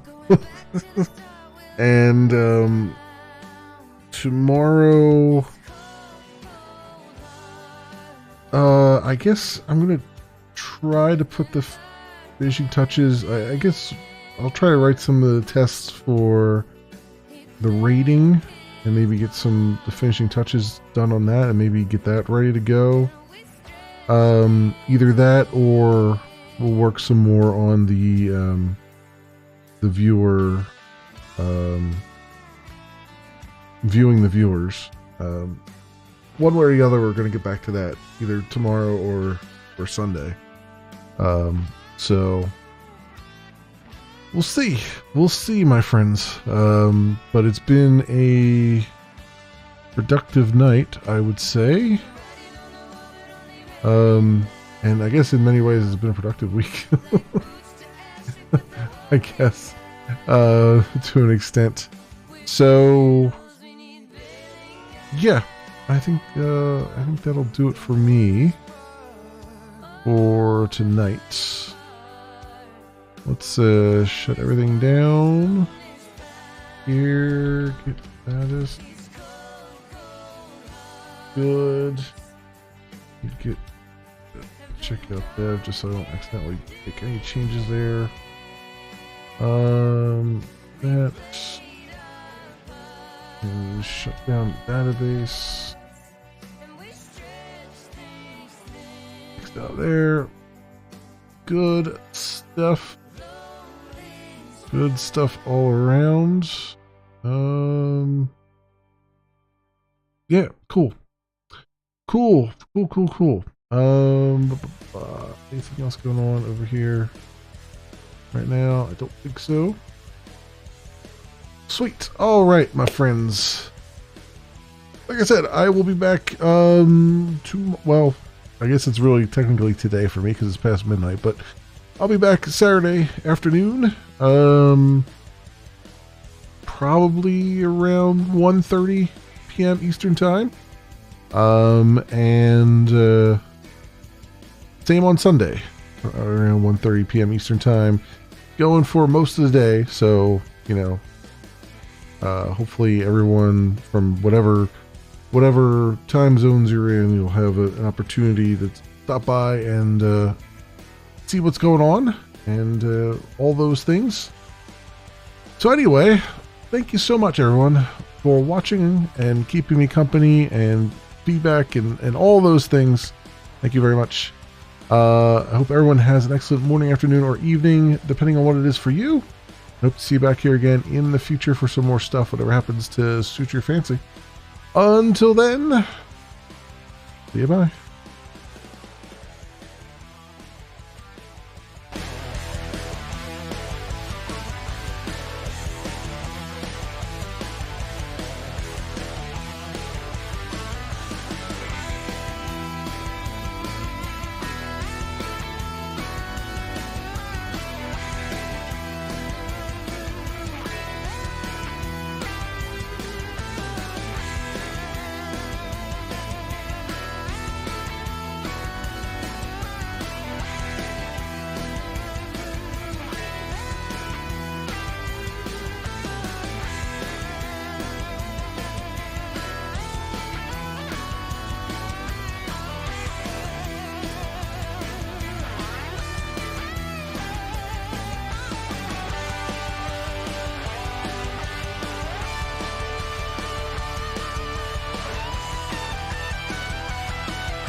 Who are you and how did you get in here? I'm a locksmith.